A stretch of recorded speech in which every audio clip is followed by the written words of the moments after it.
Alyssa Hart was 19 years old the night she realized someone had been watching her bleed. Not metaphorically, literally. The black sedan had been parked at the corner of Maple and 3rd for 6 weeks, always in the same spot, always with the same silhouette behind tinted glass. And on the worst nights, when her mother's fists found their mark and Alyssa limped to the corner store for ice, that car was there. Waiting, watching, counting her bruises like inventory. She should have been terrified. Instead, she felt something worse. Hope. Because sometimes the cruelest thing you can give someone drowning is the suggestion that breathing might still be possible. If you want to know whether hope can be more dangerous than despair, stay with me until the end. And if this story reaches you, drop a like and comment what city you're watching from. I want to see how far Alyssa's journey travels. The trick to surviving your mother's rage was learning to read the air. Alyssa had mastered it by 13.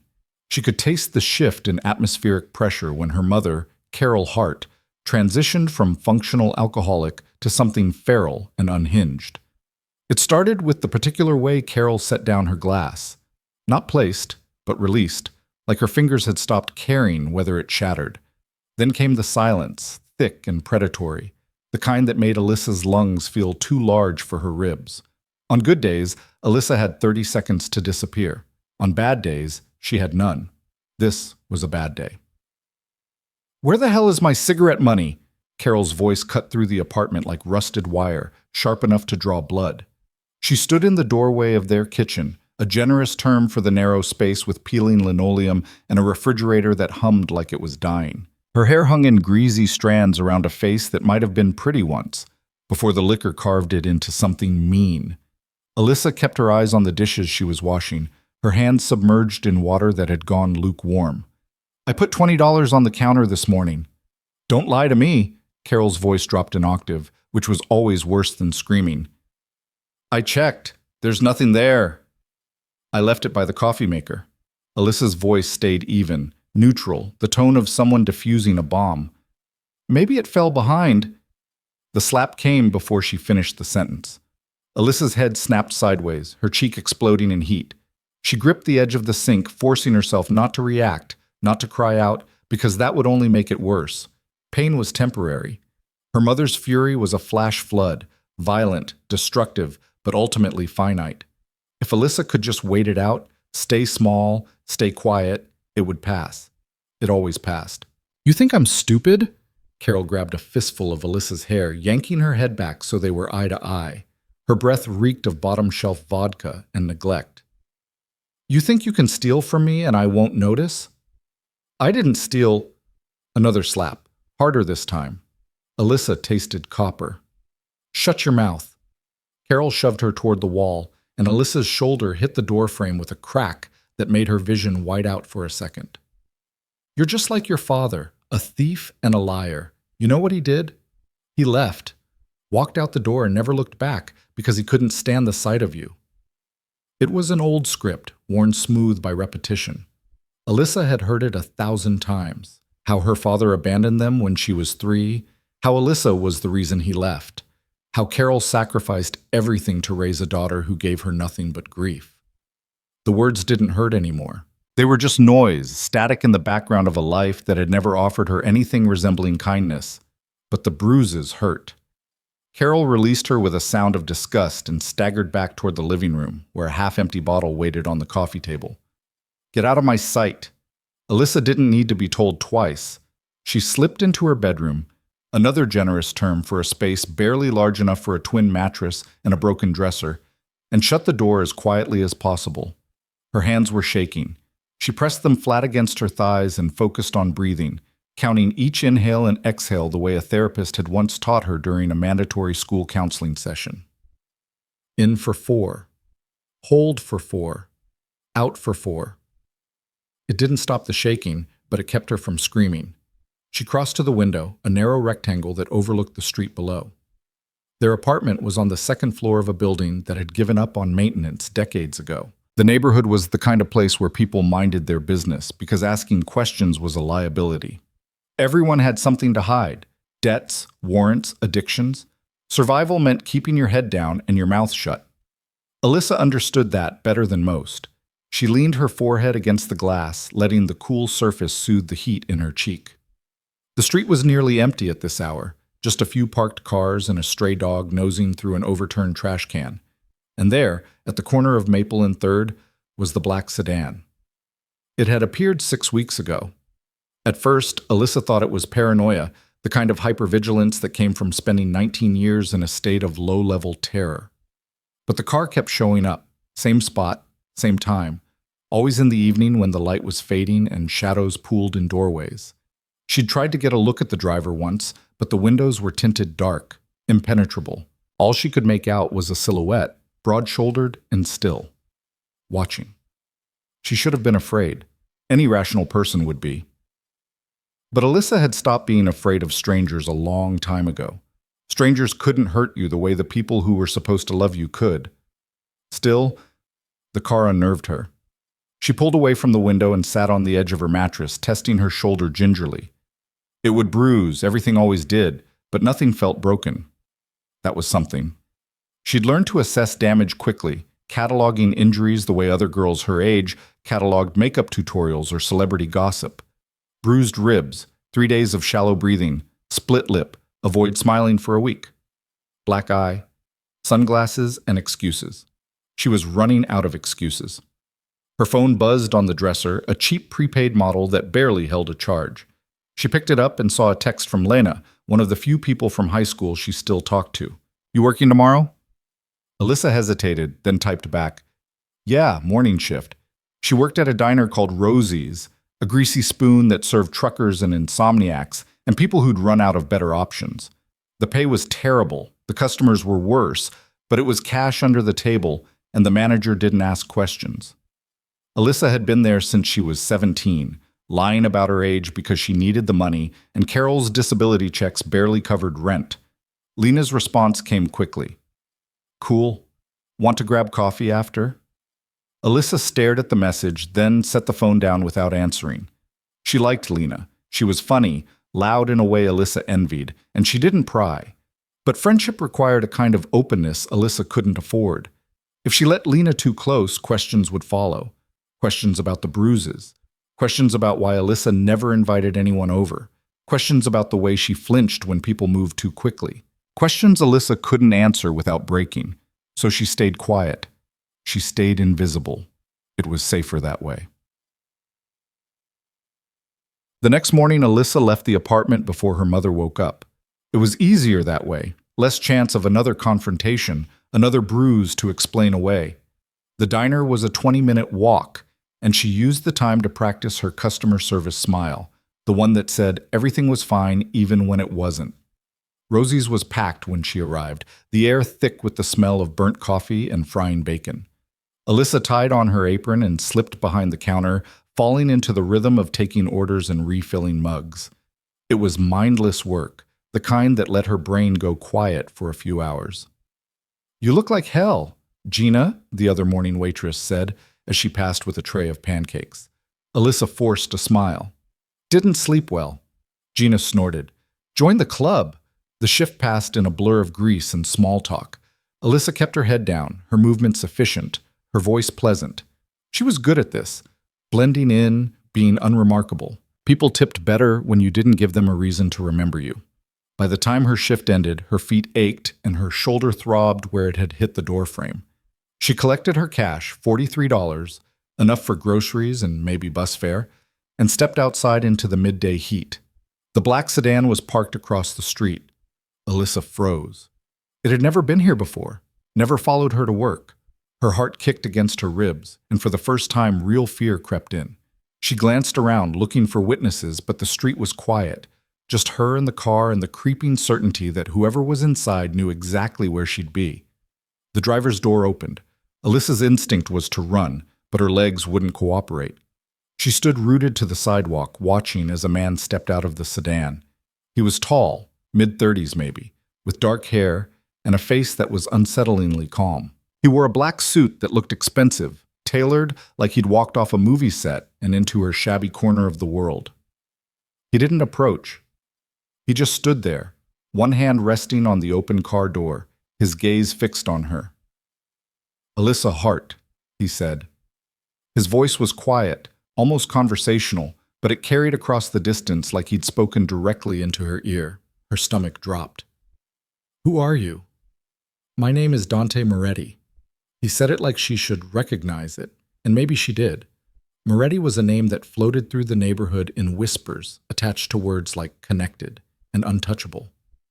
"We need to talk. I don't know you." "I know." He tilted his head slightly, studying her the way someone might study a puzzle. "But I know you." Alyssa's pulse hammered in her throat. "I don't want any trouble." "Neither do I." He took a single step forward, and she took a step back, her shoulders hitting the diner's brick wall. He stopped immediately, raising one hand in a placating gesture. "I'm not here to hurt you." "Then what do you want?" "To help." She almost laughed. Help. As if that word meant anything in a world where the people who were supposed to protect you were the ones who did the most damage. "I don't need help." "Yes," Dante said quietly. "You do." There was something in his tone, not pity, but certainty, like he was stating a fact as undeniable as gravity. It made her skin crawl and her chest tighten because he was right, and they both knew it. "I've been watching you," he continued, and Alyssa's breath caught. 6 weeks. I know where you live. I know what happens when you go home. I know your mother drinks herself unconscious most nights and takes it out on you when she doesn't." The world tilted. "You..." Alyssa's voice cracked. "You had no right. I didn't need permission." His gaze didn't waver. "I needed to understand the situation, and now I do." "This is insane."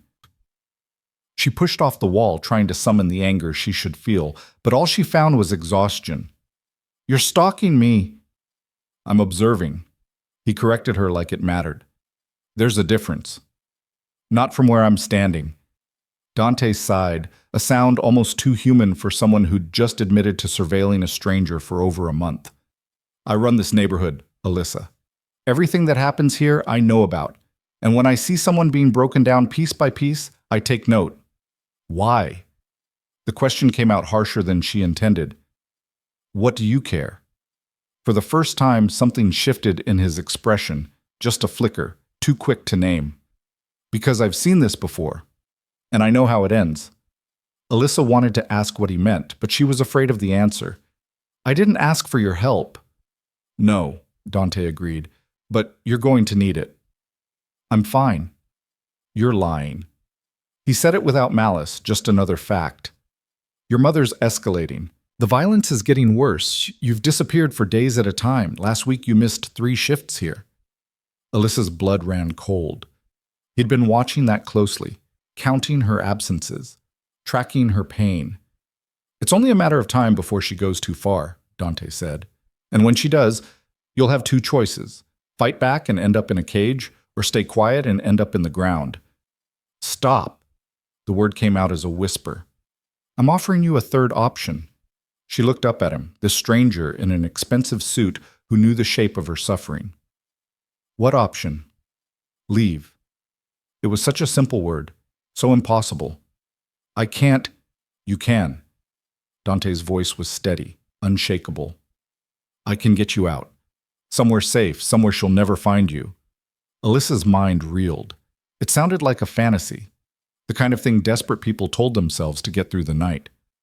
"Why would you do that?" "Because I can." He paused, then added, "And because no one else will." The truth of that statement cut deeper than any of her mother's blows. No one had ever helped her. Not the teachers who saw the bruises and looked away. Not the neighbors who heard the screaming and turned up their televisions. Not the system that was supposed to protect children like her, but had filed her away as another statistic. "I don't trust you," she said. "Good." Dante almost smiled. "You shouldn't. But trust isn't required. Just a decision." "I need to think. You don't have time." His expression hardened. "Your mother was arrested this morning. Disorderly conduct, assault on a liquor store clerk. She'll be out in 72 hours, maybe less. And when she comes home, she's going to be angrier than you've ever seen her." Alyssa's knees threatened to buckle. "How do you—" "I know everything that happens in this neighborhood," Dante repeated. including when one of my people calls in a favor to make sure a certain woman spends a few days in lockup. The implication hit her like a freight train. You had her arrested. I gave you a window. He stepped closer, and this time she didn't retreat. 3 days to decide whether you want to survive or just keep bleeding. After that, I can't help you. Why not? Because if you choose to stay, that's your choice, and I respect choices. His gaze bored into hers. But make no mistake, Alyssa, this is the only door that's going to open for you. What you do with it is up to you. He pulled a card from his jacket pocket and held it out. She stared at it like it might bite. My number, he said. Call it if you decide you want to live. Alyssa took the card with trembling fingers. It was heavy, expensive cardstock with nothing but a phone number embossed in black. No name, no address. Just 10 digits that might lead to salvation or damnation. Dante walked back to his car without another word. He slid behind the wheel, started the engine, and pulled away from the curb with the kind of practiced ease that suggested he did this often, appeared in people's lives, offered them impossible choices, and left them to drown in the aftermath. Alyssa stood on the sidewalk long after the sedan disappeared, the card burning a hole in her palm. She didn't go home. Not immediately. Instead, she walked. Miles and miles through neighborhoods that bled into one another, each one a slight variation on the theme of struggle and survival. She passed corner stores with barred windows, playgrounds where the swings hung motionless, bus stops where people waited with the weary patience of those who'd stopped expecting things to get better. Her city. Her prison. By the time the sun started to set, her feet were blistered and her mind was no clearer. She found herself at a park she used to visit as a child, back when her mother's drinking was still manageable and there were occasional good days. There was a bench overlooking a pond where ducks congregated, hopeful and stupid, waiting for breadcrumbs that never came. Alyssa sat down and pulled out Dante's card. Call it if you decide you want to live. Did she want to live? It was a question she'd avoided asking herself for years because the answer was too complicated, too painful. Survival wasn't the same as living. Survival was waking up each morning and calculating the least dangerous path through the day. Survival was swallowing screams and smiling through split lips and pretending everything was fine because admitting otherwise meant confronting how fundamentally broken everything was. Living was something else entirely. Living required hope, and hope was the most dangerous thing Alyssa could allow herself to feel. Her phone buzzed. A text from an unknown number. 72 hours. The clock is ticking. Dante. She should have been furious at the presumption, the invasion, the sheer audacity of him inserting himself into her life and demanding she make an impossible choice on his timeline. Instead, she felt something crack open inside her chest, something that had been sealed shut for so long she'd forgotten it existed. Possibility. Alyssa spent the next 2 days in a kind of fugue state. She went to work, came home to the empty apartment, and stared at Dante's card until the numbers blurred. She made lists of pros and cons, then tore them up because reducing her entire existence to a cost-benefit analysis felt obscene. On the 3rd day, her mother came home. Alyssa heard her before she saw her, the heavy footsteps on the stairs, the muttered curses, the jangle of keys that took 3 tries to find the lock. She was in her bedroom when the front door slammed open, and she knew immediately that Dante had been right. Carol was furious. Alyssa! The bellow shook the walls. Alyssa pressed herself against the headboard, her heart a war drum in her chest. Get out here! She could run. The window led to a fire escape that she'd mapped out years ago in case of emergency. She could climb down, hit the street, disappear into the night, but her legs wouldn't move. Fear had calcified into paralysis. The bedroom door flew open. Carol stood in the doorway, her face mottled with rage, her eyes bloodshot and wild. 3 days, she snarled. 3 days in a cell because some bastard decided I was a threat. You know what they told me? That someone reported me. That someone called the cops and said I was dangerous. Alyssa's mouth went dry. Was it you? Carol advanced into the room. Did you call them? No. Liar! Carol grabbed the dresser and hurled it sideways. It hit the wall with a crash that made Alyssa's ears ring. You've been plotting against me, turning people against me, making me look like the villain when all I've ever done is keep a roof over your head." "Mom, please!" Carol backhanded her across the face. Alyssa's head snapped back, stars exploding behind her eyes. She tasted blood, felt her lips split open, but the pain was distant, secondary to the cold realization that this was it. This was the moment Dante had warned her about. Her mother was going to kill her. Carol's hands closed around her throat. Alyssa clawed at her mother's wrists, gasping, choking, the world narrowing to a pinpoint of desperate animal panic. She tried to scream, but no sound came out. Her vision started to darken at the edges. And then, with a strength born of pure survival instinct, Alyssa brought her knee up hard into her mother's stomach. Carol doubled over with a grunt, releasing her grip. Alyssa scrambled backward, falling off the bed, her lungs burning as she sucked in air. She didn't think. She just moved. Out the bedroom door, through the living room, into the hallway. She ran.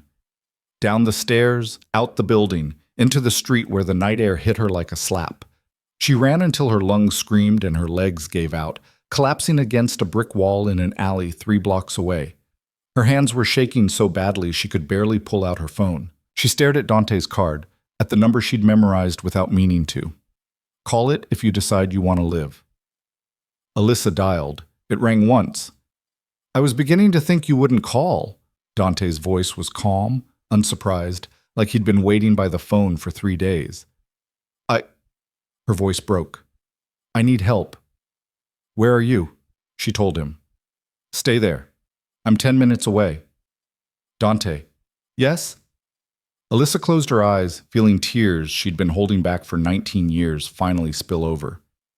"Thank you." "Don't thank me yet," he said quietly. "We're just getting started." The line went dead. Alyssa slid down the wall until she was sitting on the filthy ground, her back against cold brick, her throat aching, her future uncertain. But for the first time in her life, she wasn't waiting to be saved. She was choosing to save herself. 10 minutes later, the black sedan pulled up to the mouth of the alley. The passenger door opened and Dante leaned across the seat, his expression unreadable in the darkness. "Get in." Alyssa stood on trembling legs. She had one backpack, hastily packed with the few things she owned that mattered, which wasn't much. A change of clothes, her phone, $43 in crumpled bills. She looked back toward the street, toward the direction of her mother's apartment, toward the life that had tried so hard to kill her. Then she looked at Dante, at the open door, at the unknown that waited beyond it, and she made her choice. Alyssa climbed into the car. Dante pulled away from the curb without a word, and she watched through the window as her old life grew smaller and smaller in the rearview mirror until it disappeared completely. "Where are we going?" she asked, her voice hoarse from her mother's hands. "Somewhere safe," Dante said. "Somewhere you can breathe." Alyssa leaned her head against the window, exhaustion crashing over her in waves. "What happens now?" Dante glanced at her, and for just a moment something almost kind flickered across his face. "Now," he said, "you start learning what it means to be free." The safe house wasn't what Alyssa expected. She'd imagined something cold and institutional, like the shelter she'd been sent to once when she was 14 after a particularly bad beating sent her to the emergency room. That place had smelled of industrial cleaner and defeat, filled with hollow-eyed women who spoke in whispers and children who'd learned not to cry. It had felt like a waiting room for the next tragedy. This was different. Dante pulled the sedan into the driveway of a modest 2-story house in a neighborhood Alyssa didn't recognize. The street was quiet, tree-lined, the kind of place where people mowed their lawns on Saturdays and brought in their trash cans before dark. Normal. Unremarkably, almost aggressively normal. "Where are we?" Alyssa's voice was still rough, her throat bruised from her mother's fingers. "About 40 minutes outside the city." Dante killed the engine and turned to look at her.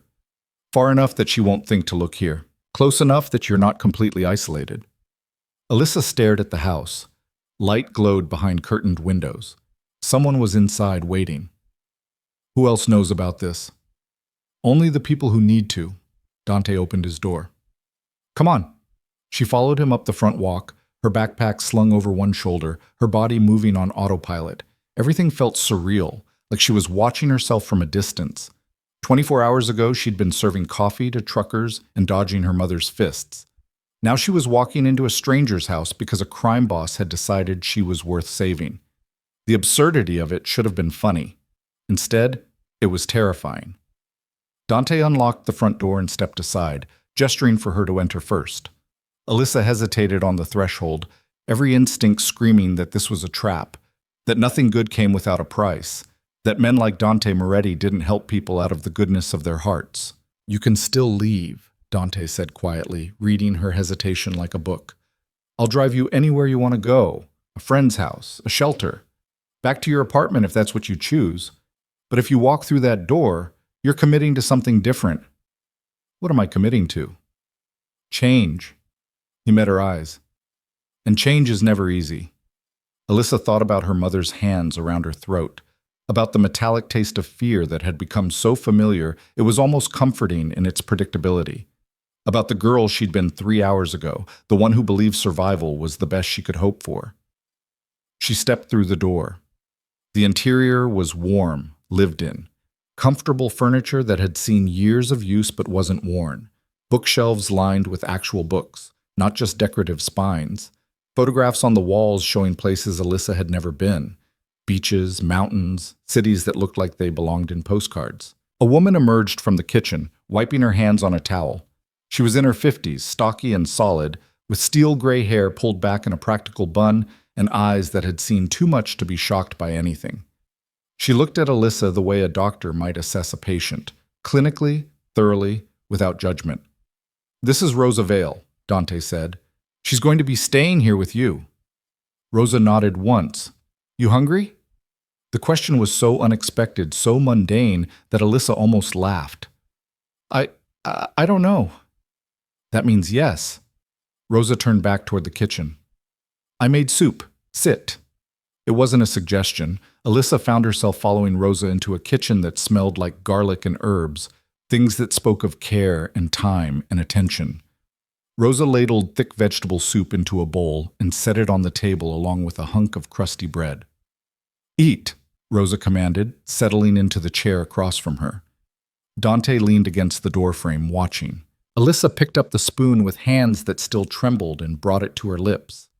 The soup was good, rich and warming, the kind of thing people made when they actually cared whether you were nourished. She couldn't remember the last time someone had cooked for her. "When did you last eat?" Rosa asked. "Yesterday, I think." Time had become slippery. "Breakfast." Rosa's expression didn't change, but something hardened in her eyes. She looked at Dante. "She needs a doctor." "I'm fine," Alyssa said automatically. "You're not fine." Rosa's voice was matter-of-fact, not unkind. "Your throat is bruised. You're favoring your left side, and you've got a split lip that needs cleaning before it gets infected." "I've had worse." "I know you have." Rosa's gaze didn't waver. "But you don't have to anymore." The simplicity of that statement made Alyssa's eyes burn. She focused on her soup, swallowing past the lump in her throat that had nothing to do with her mother's assault. Dante pushed off the doorframe. "I'll make some calls. Get a doctor here in the morning." "One who doesn't ask questions," Rosa added. "Always." Dante looked at Alyssa. "I need to go. I'll be back tomorrow to check in. Rosa will get you settled. Anything you need, you ask her." Alyssa set down her spoon. "Why are you doing this?" It was the same question she'd asked him hours ago, but it felt different now. More urgent. Because accepting his help meant accepting that she owed him something, and she'd spent her entire life learning that nothing came for free. Dante was quiet for a long moment. Then he said, "I had a sister once, younger than me. She stayed with someone she shouldn't have stayed with because she thought she didn't have options. By the time I realized what was happening, it was too late." The words hung in the air, heavy with things unsaid. "I'm sorry," Alyssa whispered. "So am I." Dante's expression was unreadable. Which is why, when I see someone in a situation they can't get out of alone, I pay attention. Consider this paying forward something I couldn't pay back. He left before she could respond, the front door closing with a soft click that felt final. Alyssa looked at Rosa, who was watching her with those sharp, assessing eyes. "He really had a sister?" "He did." Rosa stood and began clearing the table. "Maria." She died 11 years ago. He doesn't talk about it, so don't ask him, but it's the truth. What happened to her? Rosa paused, her hands full of dishes. She stayed when she should have left, and one night the man she was with went too far. By the time Dante found her, there wasn't enough left to save. The image settled into Alyssa's mind like a stone in deep water. That's why he was watching me. That's why he notices. Rosa carried the dishes to the sink. Dante sees patterns. He saw his sister in you, and this time he was early enough to make a difference. Alyssa pushed her bowl away, her appetite gone. I don't want to be a project, some kind of redemption story to make him feel better about his dead sister. You're not. Rosa turned to face her. You're a girl who needed help, and you were smart enough to take it when it was offered. What happens from here is up to you, not him. Dante opened the door. Whether you walk through it or not is your choice. What if I make the wrong choice? Then you make another one. Rosa dried her hands on the towel. That's the thing about freedom. It comes with the right to screw up. You've spent 19 years having choices made for you. Now you get to make your own. Some of them will be good, some will be disasters, but they'll be yours. The concept was so foreign that Alyssa couldn't quite grasp it. Choices implied options, and options implied the luxury of consequences you could afford. She'd never had either. Rosa seemed to read her thoughts. It's going to take time to wrap your head around this. That's okay. For now, let me show you your room. Alyssa followed her upstairs to a bedroom that was simple but clean. A full-size bed with actual sheets and a comforter. A dresser with empty drawers. A window that looked out over the quiet street. It was more than she'd ever had. Bathroom is across the hall, Rosa said. Towels are in the closet. There's shampoo, soap, anything you need. You want a shower? Go ahead. Nobody's going to bother you. Alyssa set her backpack on the bed. Rosa, what exactly is your job here? To make sure you don't die, don't disappear, and don't do anything stupid while you're figuring out what comes next. Rosa's tone was dry. I'm basically a professional babysitter for traumatized adults. That's really your job? Among other things, Rosa shrugged. I've worked for Dante for 15 years, started out running one of his restaurants, legitimate business, before you ask. But I'm good at reading people, and I'm good at not asking questions when it's not my business. So when he needs someone trustworthy to handle delicate situations, he calls me. How many delicate situations have there been? You're the fourth. Rosa leaned against the doorframe. First was a kid who witnessed something he shouldn't have. Needed to disappear until Dante could clean up the mess. Second was a woman whose ex-husband had mob connections and kept finding her no matter where she went. Third was a guy who'd gotten in over his head with debts and needed time to get straight before the wrong people came collecting. What happened to them? Kids in college now, studying engineering. Woman moved to Oregon, got remarried, has a baby. Guy runs a body shop in Pennsylvania, clean and clear. Rosa met Alyssa's eyes. All of them got out because they wanted to get out. That's the key. Dante can open doors, but you have to walk through them. And if I don't, then you don't. Rosa straightened. But I don't think you drove away from your mother's apartment just to sit in this room and waste the chance you've been given. Get some sleep. Tomorrow we'll start figuring out what happens next. She left, pulling the door shut behind her. Alyssa sat on the edge of the bed, her body exhausted but her mind racing. She should shower, she should sleep, she should do any of the 100 things that normal people did at the end of a normal day. Instead, she pulled out her phone and stared at the screen. 12 missed calls from her mother, 26 text messages that ranged from apologetic to enraged to threatening. The most recent one, sent 15 minutes ago, made her stomach turn. I know you're with him. I know who took you. When I find you, I'll make you sorry you were ever born. Alyssa deleted the message. Then she blocked the number. It felt like amputating a limb, painful and irrevocable and necessary. Her mother was a poison that had been leaching into her bloodstream for 19 years. Cutting her off wouldn't erase the damage, but it might stop the bleeding. She set the phone aside and pulled her backpack toward her, unzipping it to take inventory of her entire life. 3 shirts, 2 pairs of jeans, underwear, a battered copy of a book she'd stolen from the school library years ago and never returned, a photograph of herself at 7, gap-toothed and smiling from before everything went wrong.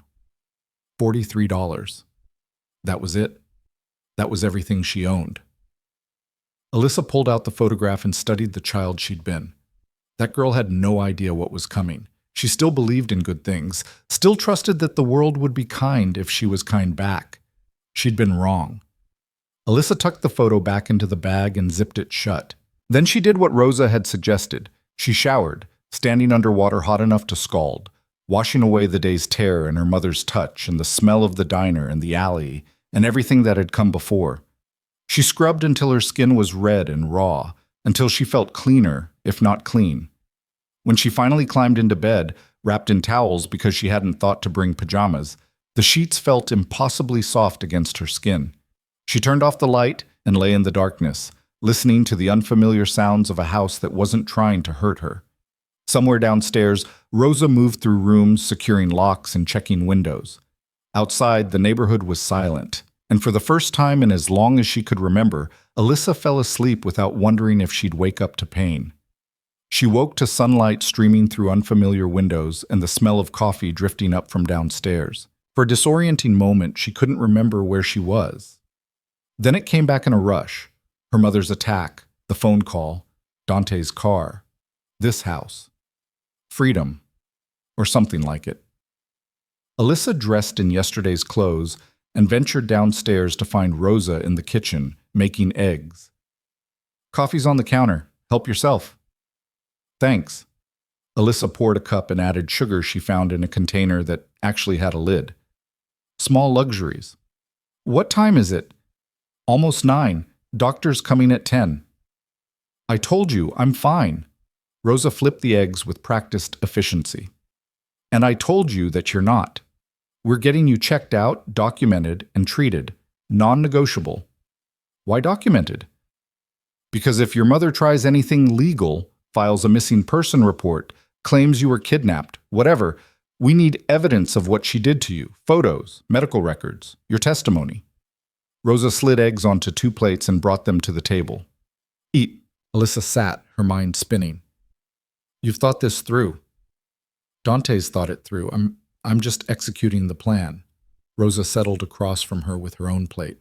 "He doesn't do anything halfway. When he decides to help someone, he helps them properly. That means covering all angles. This feels like a lot of trouble for someone he doesn't know." "You want my honest opinion?" Rosa took a bite of toast, chewing thoughtfully. "I think you remind him of what he couldn't save. And maybe fixing you fixes something broken in him. But that doesn't make the help less real. His motivations are his business. Your healing is yours."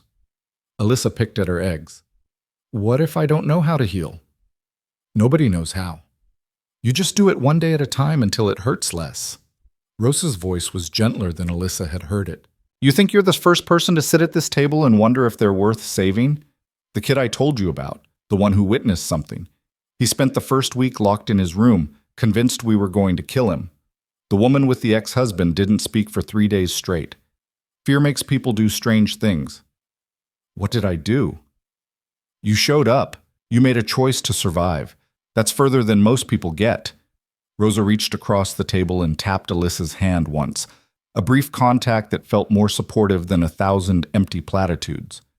"Now you just have to keep choosing." The doctor arrived at exactly 10 o'clock. She was a small woman in her 40s with kind eyes and a leather bag that looked older than Alyssa. Rosa introduced her as Dr. Chen, and she shook Alyssa's hand with a grip that was firm and warm. "Let's take a look at you," Dr. Chen said, setting her bag on the coffee table. The examination was thorough and professional. Dr. Chen photographed Alyssa's bruises, the fingerprint marks on her throat, the split in her lip. She checked Alyssa's shoulder, prodded her ribs, asked questions in a calm, clinical voice that made it easier to answer honestly. "Nothing broken," Dr. Chen said finally, making notes in a small tablet. "But you've got significant soft tissue damage. The bruising will get worse before it gets better. I'm going to prescribe something for the pain and inflammation." "I can't afford." "Already taken care of." Dr. Chen glanced at Rosa, who nodded. "These photos and my examination notes will be kept in a secure file. If you ever need them for legal purposes, they'll be available. Do you understand?" "Yes." Dr. Chen's expression softened. You're going to be okay. Physically, at least. The rest takes longer, but you're young. You're resilient. Give yourself time. But after she left, Alyssa felt hollowed out, like the examination had scraped away a layer of denial she hadn't known she was wearing. Rosa handed her a glass of water and 2 pills. For the pain, Rosa said. Alyssa swallowed them dry. What happens now? Now you rest. Tomorrow we start talking about next steps. Like what?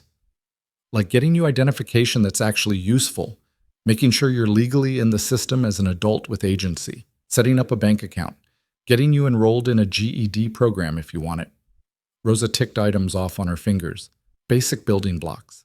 You can't build a life without a foundation. I dropped out of school my junior year. I know. Dante's people pulled your records. At Alyssa's expression, Rosa added, Don't look shocked. He's thorough. The point is, you're smart. Your grades were good before things got bad at home. You can finish your education if you want to. Why would I want to? Because education is power. It's options. It's the difference between serving coffee for minimum wage and actually choosing what you do with your time. Rosa's tone was firm. I'm not saying you have to go to college, but finishing your GED gives you choices you don't have right now. Alyssa thought about the diner, the endless shifts, the customers who treated her like furniture. Okay? Okay, what? I'll do the GED. Rosa smiled, and it transformed her entire face from stern to something almost warm. Good. We'll start paperwork this week. The next few days fell into a rhythm that Alyssa found both comforting and unsettling.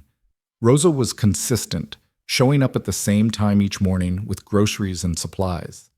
They'd have breakfast together, then Rosa would set Alyssa up with GED prep materials, books and online courses that challenged her in ways she hadn't been challenged in years.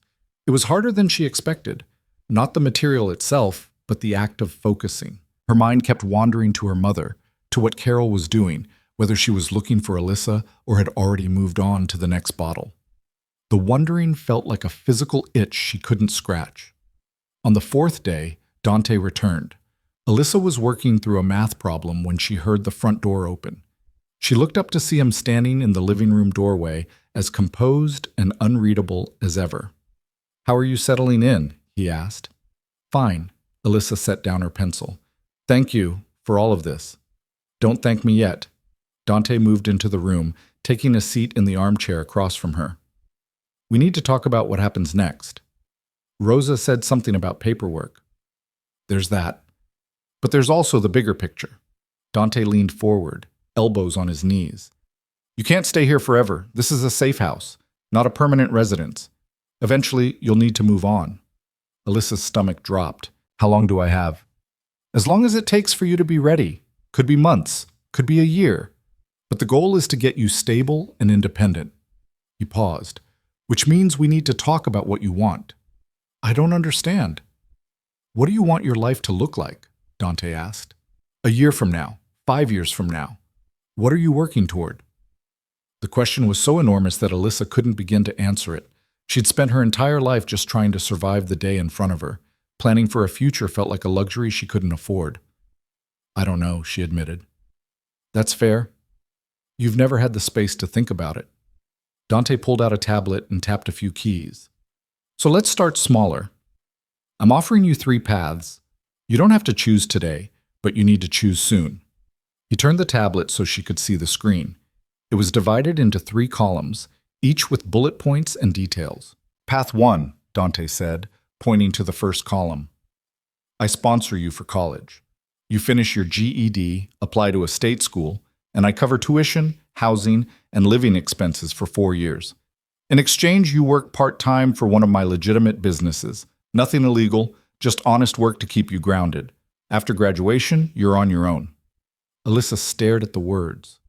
College, a degree, a future that looked nothing like her past. Path 2, Dante continued. I set you up with stable work and housing. You get a job at one of my businesses, again, legitimate, with a decent salary and benefits.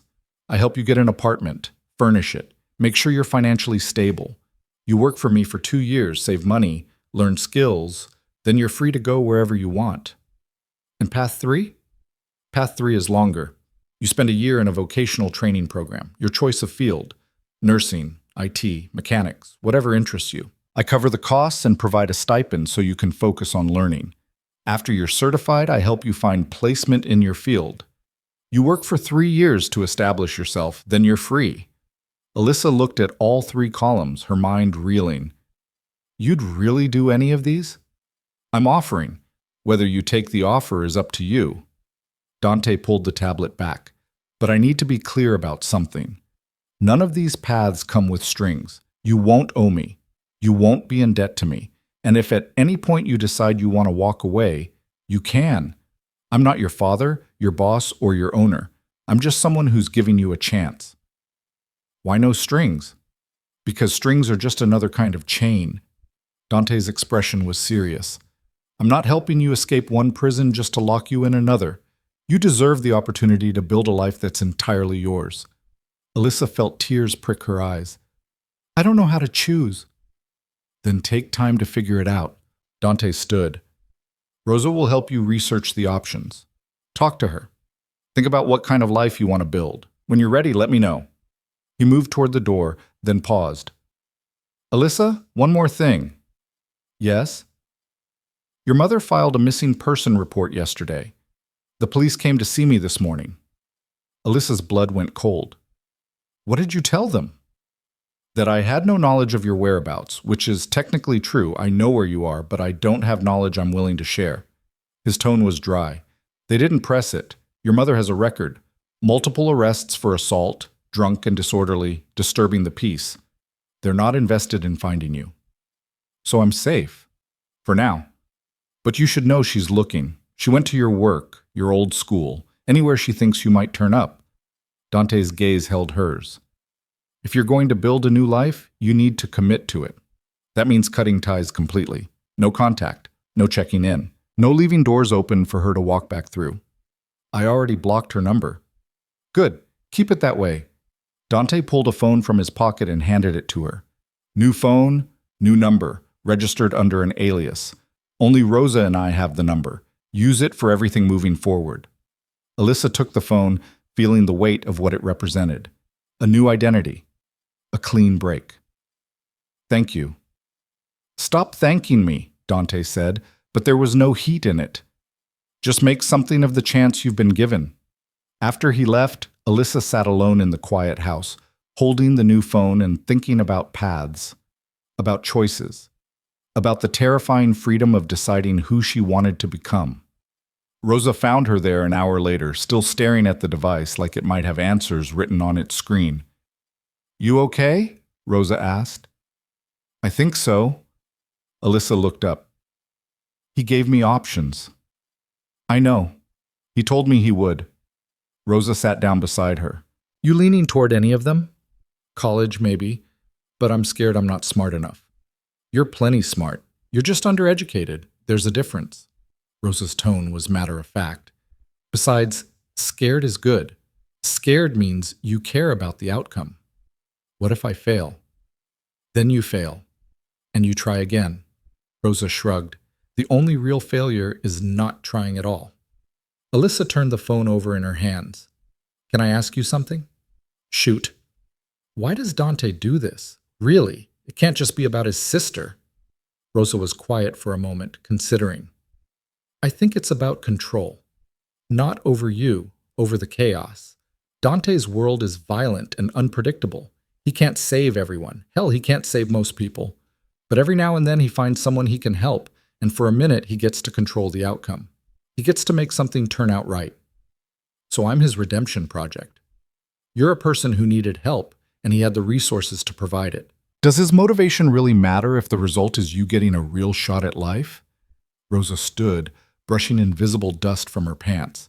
Stop overthinking it. He's offering you a ladder out of the hole you've been in. Whether he's doing it for his sister, for himself, or because he's bored doesn't change the fact that the ladder is real and sturdy. Climb it. Alyssa looked down at the phone, at the blank screen that represented possibility. Okay. Okay, what? I'll climb. Rosa smiled. Good. Now come help me make dinner. You're going to learn to cook something other than ramen and cereal. That night, Alyssa lay in bed with her new phone, scrolling through the contacts that had been preloaded. Just two names, Rosa and Dante. Her entire support system. It was more than she'd ever had before. She opened a blank text to Dante and typed slowly, deleting and retyping 3 times before she settled on the words. I choose college. I want to try. The response came within seconds. Good. We'll start the paperwork tomorrow. Get some sleep. Alyssa set the phone on the nightstand and turned off the light. In the darkness, she could almost feel the shape of her future forming. Uncertain, fragile, but real. For the first time, she wasn't just surviving. She was building.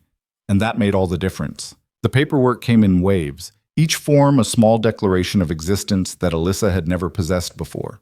Birth certificate requests, social security verification, bank account applications, financial aid forms that asked questions about parents she was legally emancipating herself from.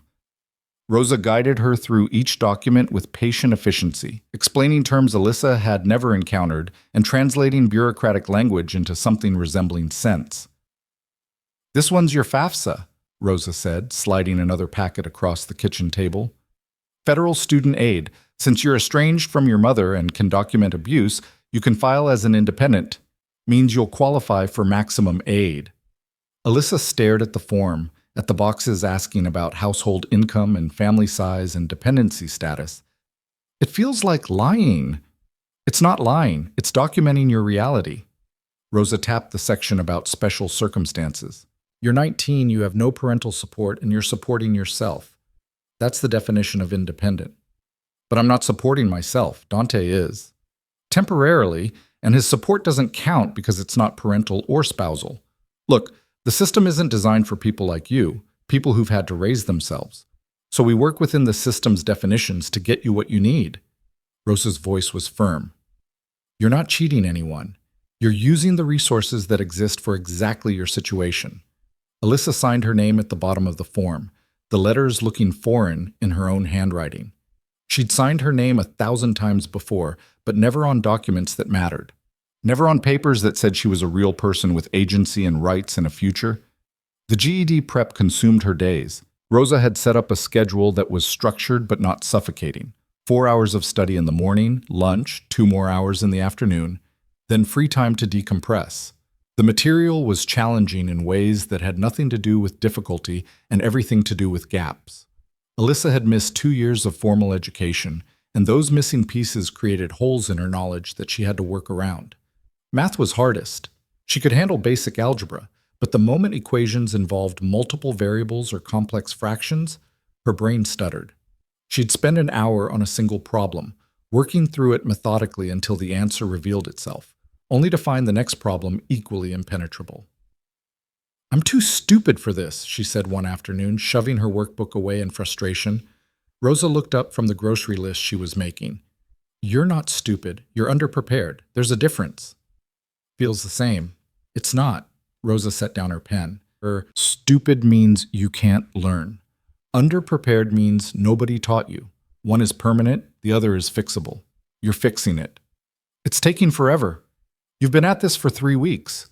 Rome wasn't built in a day, and neither is an education.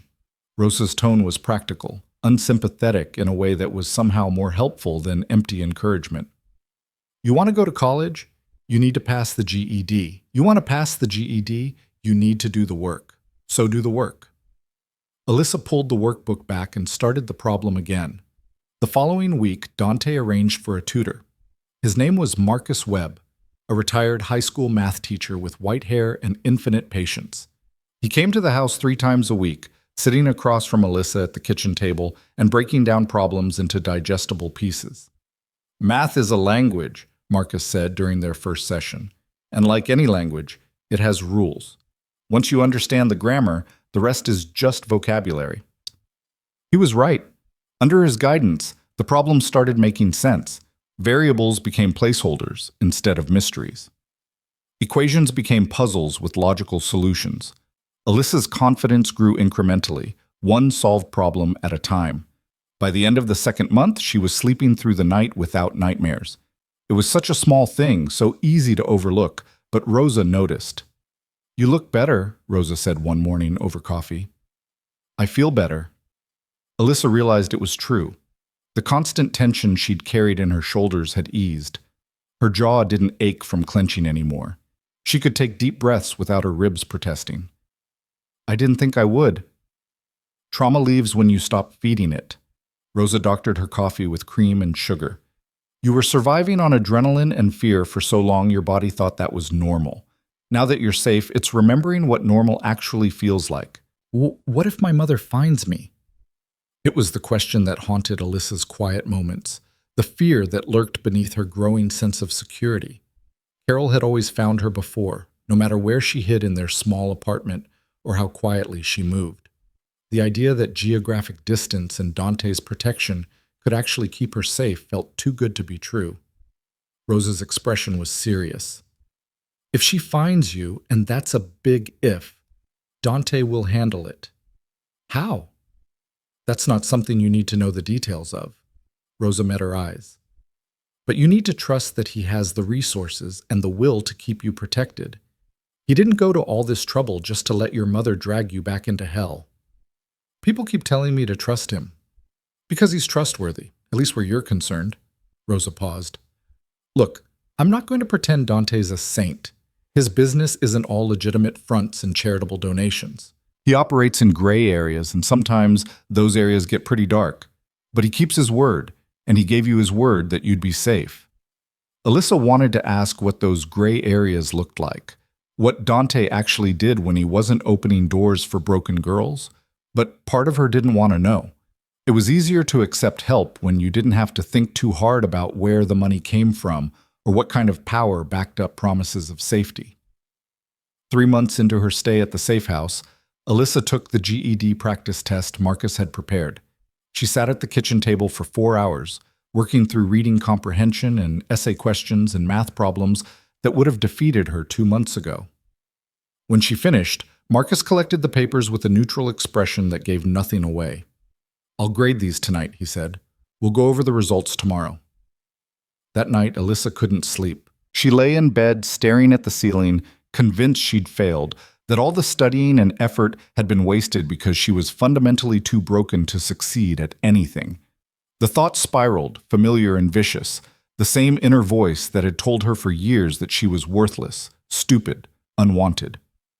She picked up her phone and scrolled to Dante's number. Her thumb hovered over the call button. It was past midnight. He was probably asleep or busy or had more important things to deal with than a 19-year-old's panic attack over a practice test. The phone rang before she could talk herself out of it. Can't sleep? Dante's voice was alert, no trace of drowsiness. I'm sorry, I didn't mean to. You wouldn't have called if it wasn't important. What's wrong? Alyssa took a shaky breath. I took the practice test today. I think I failed. You don't know that yet. I know how I felt taking it, like every answer was a guess and I don't actually know anything. The words tumbled out faster than she could stop them. What if I can't do this? What if I'm not smart enough for college and I'm just wasting your money and your time and… Stop. Dante's voice was firm but not unkind. You're spiraling. I'm being realistic. You're being afraid. There's a difference. She heard him shift, probably sitting up. 3 months ago, you could barely get through an algebra problem. Now you're completing practice tests. That's progress. It doesn't feel like enough. It never does. Progress always feels slower from the inside. He paused. You want to know what I think? What? I think you're terrified of succeeding because success means you have something to lose. And for your entire life, the safest thing was to have nothing worth taking. His words cut through her panic with uncomfortable accuracy. But you can't build a life from that place. Eventually, you have to risk having something worth protecting. Alyssa pulled the blanket tighter around herself. What if I fail anyway? Then you fail, and you get back up and try again. Dante's tone was matter-of-fact. Failure isn't the end of the world. Giving up is. You're not a quitter, Alyssa. If you were, you'd still be in that apartment waiting for your mother to kill you. The bluntness should have hurt, but instead it grounded her. You're right. I know. Get some sleep. Whatever Marcus tells you tomorrow, we'll deal with it. After they hung up, Alyssa did sleep, and when Marcus arrived the next afternoon with her graded test, she was calmer. He set the papers in front of her with a small smile. You passed. Alyssa stared at the score written in red at the top of the first page. 78%. Not perfect, but well above the passing threshold. You're ready, Marcus said. Schedule your real GED test. You'll do fine. She scheduled it for 2 weeks out, giving herself time to review weak areas and build confidence. The night before the test, Rosa made her favorite dinner and sat with her while she ate mechanically, too nervous to taste anything. You're going to pass, Rosa said, and tomorrow night we'll celebrate. What if I don't? Then you take it again in a month and we celebrate then. Rosa's pragmatism was steadying. But you're going to pass. The testing center was a stark room in a community college, filled with other people pursuing their GEDs for a dozen different reasons. Alyssa sat at a computer terminal and worked through the test with focus she'd cultivated over months of preparation. The questions felt familiar, manageable, like problems she'd solved 100 times before. When she finished and submitted her test, the screen displayed her scores immediately. She'd passed. Not just barely, she'd scored in the 75th percentile across all subjects, high enough to qualify for academic scholarships. Alyssa stared at the screen, reading her scores over and over, waiting for them to change or disappear or reveal themselves as a mistake. They didn't. She walked out of the testing center in a daze and found Rosa waiting in the parking lot, leaning against Dante's sedan. "Well?" Rosa asked. "I passed." The words felt surreal. "I actually passed." Rosa's smile was genuine and warm. "Told you. Get in. We're celebrating." They went to a small Italian restaurant where Rosa apparently knew the owner, a gregarious man named Sal, who brought them wine and pasta and refused to let them pay. Alyssa ate until she was uncomfortably full, listening to Rosa tell stories about her own education, how she'd dropped out of high school to work and support her siblings, how she'd gotten her GED at 35, how it had opened doors she thought were permanently closed. "Education is freedom," Rosa said, raising her wine glass. "To your freedom." Alyssa clinked her glass against Rosa's, feeling something bright and unfamiliar bloom in her chest. It took her a moment to recognize it as pride. When they returned to the safe house, Dante was waiting in the living room. He stood when they entered, his expression neutral. "Heard you passed," he said. "I did." Alyssa couldn't keep the smile off her face. "Good. Then we move forward." He gestured for her to sit. "I've been researching colleges. There are several good options within commuting distance. We can also look at residential programs if you prefer campus life."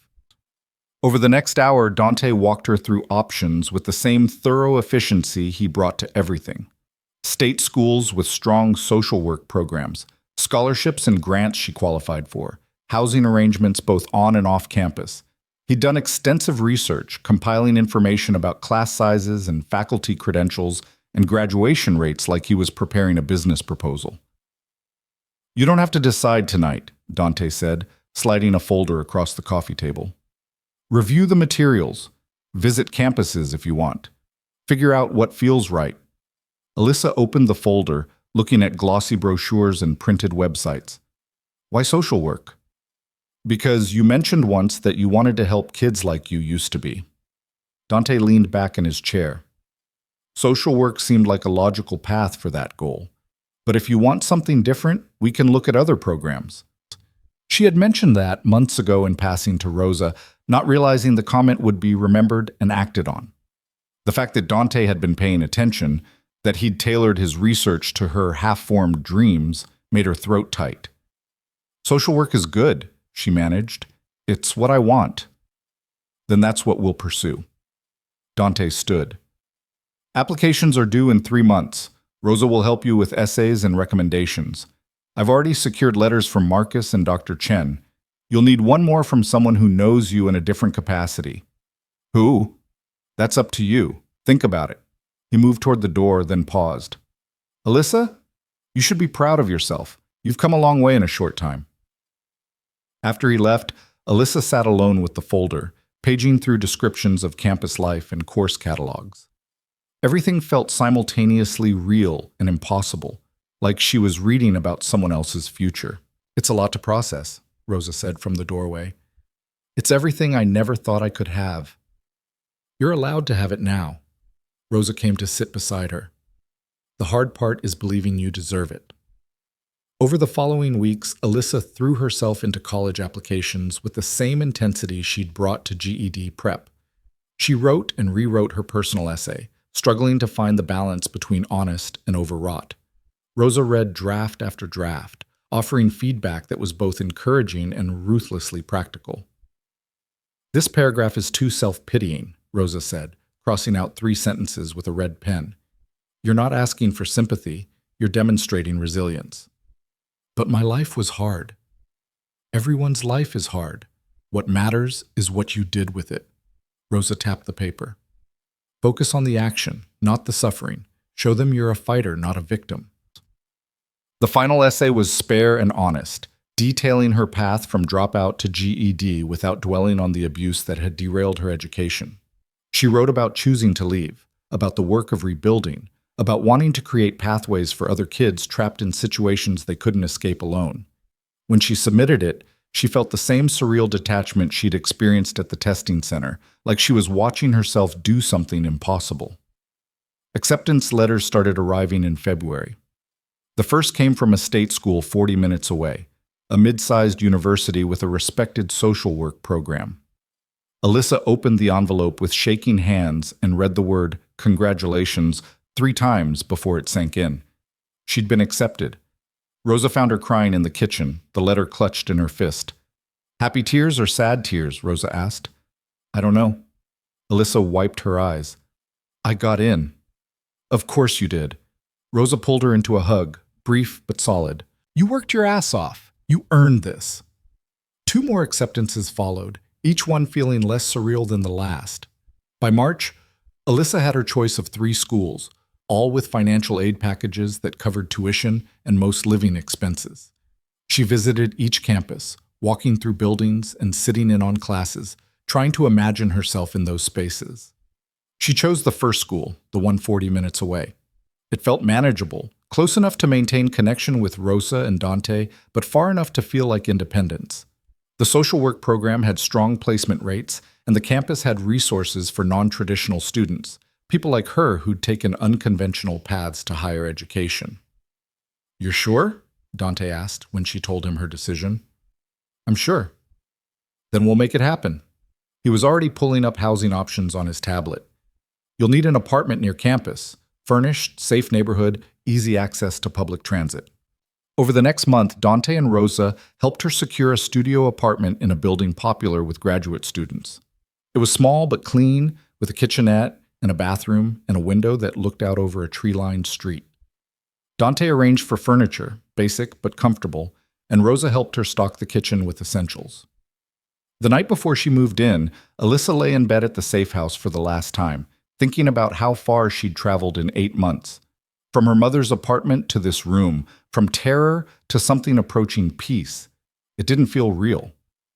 Rosa knocked on the open door. "Can I come in?" "Yeah."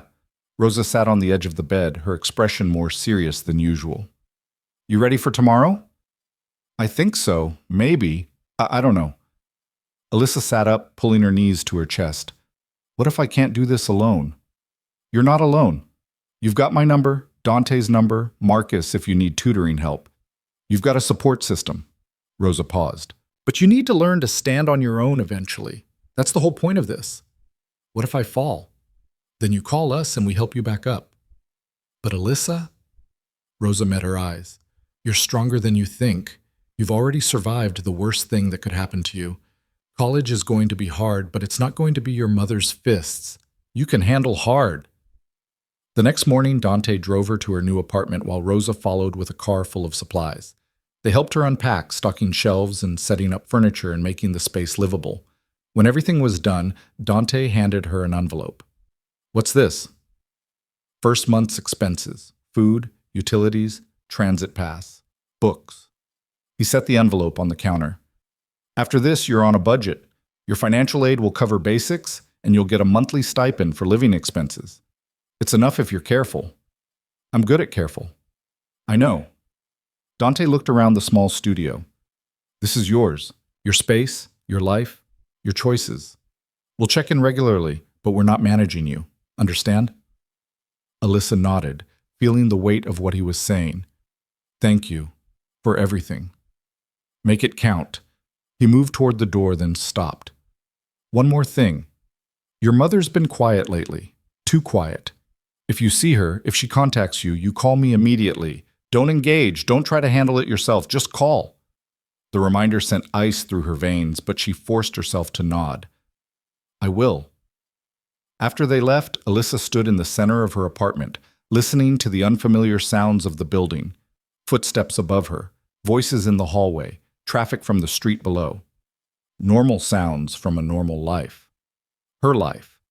She unpacked slowly, finding homes for her few possessions. The apartment felt enormous compared to her childhood bedroom, filled with possibility and potential. She could breathe here.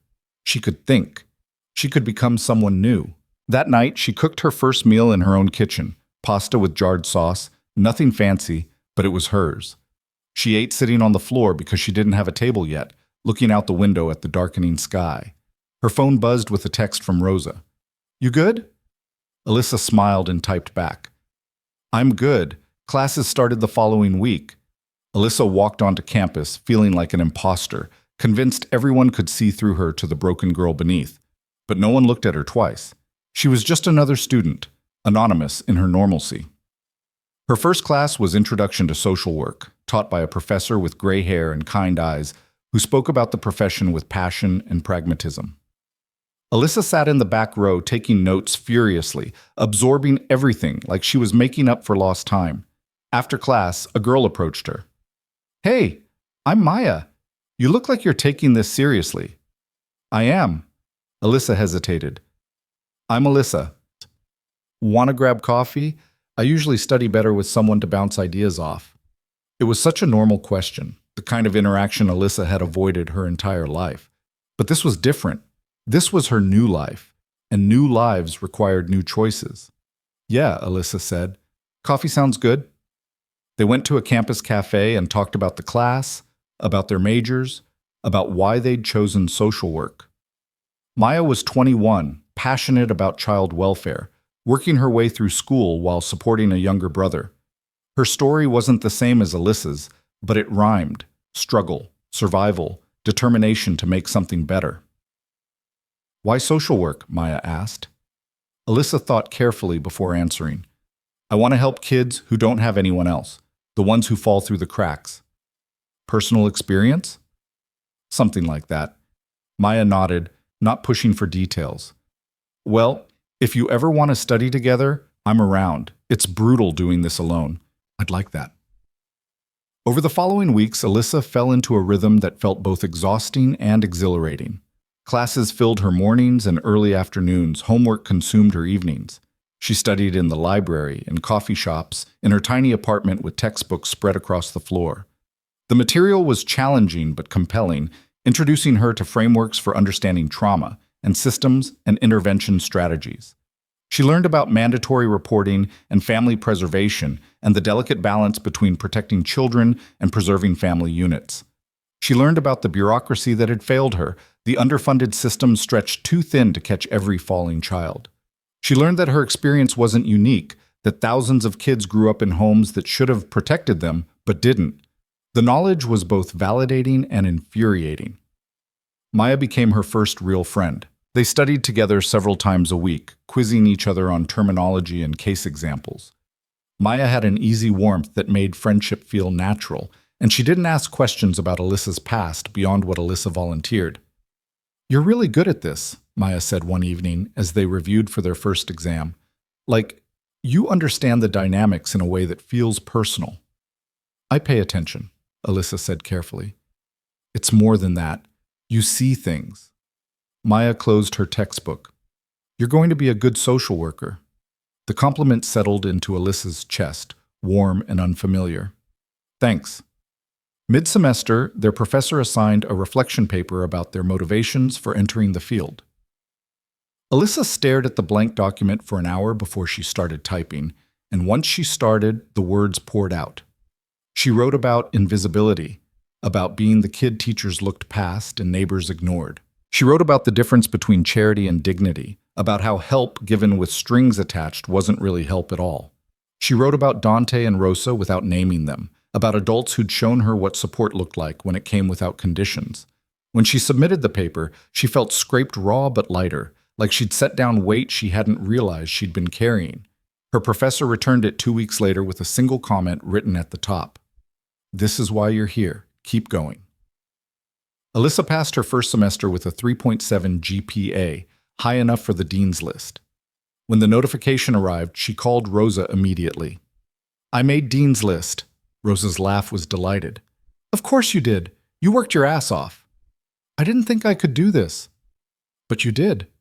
And you'll keep doing it." Rosa's voice was warm with pride. "How does it feel?" Alyssa thought about it, about the months of studying and doubt and pushing through exhaustion to finish assignments. "It feels like I'm finally becoming someone I don't hate." "Good," Rosa said softly. "That's the whole point." That night, Alyssa sat in her apartment with a cheap bottle of wine Maya had brought to celebrate, feeling something she'd never quite felt before. Not happiness, that felt too simple, but contentment. The deep satisfaction of building something real with her own hands, one day and one choice at a time. Her phone buzzed with a text from Dante. "Heard about Dean's list." "Well done." She smiled and typed back, "Thank you for everything." His response was immediate. "You did the work. I just opened the door. The rest was all you." Alyssa set the phone aside and looked around her small apartment, at the textbooks stacked on her desk and the acceptance letter she'd framed and hung on the wall, at the evidence of a life she was actively creating, one that belonged entirely to her.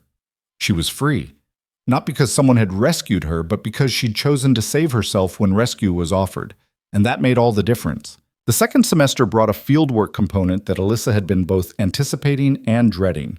Her social work program required students to complete observation hours at local agencies, and she'd been assigned to a family services center that worked with at-risk youth.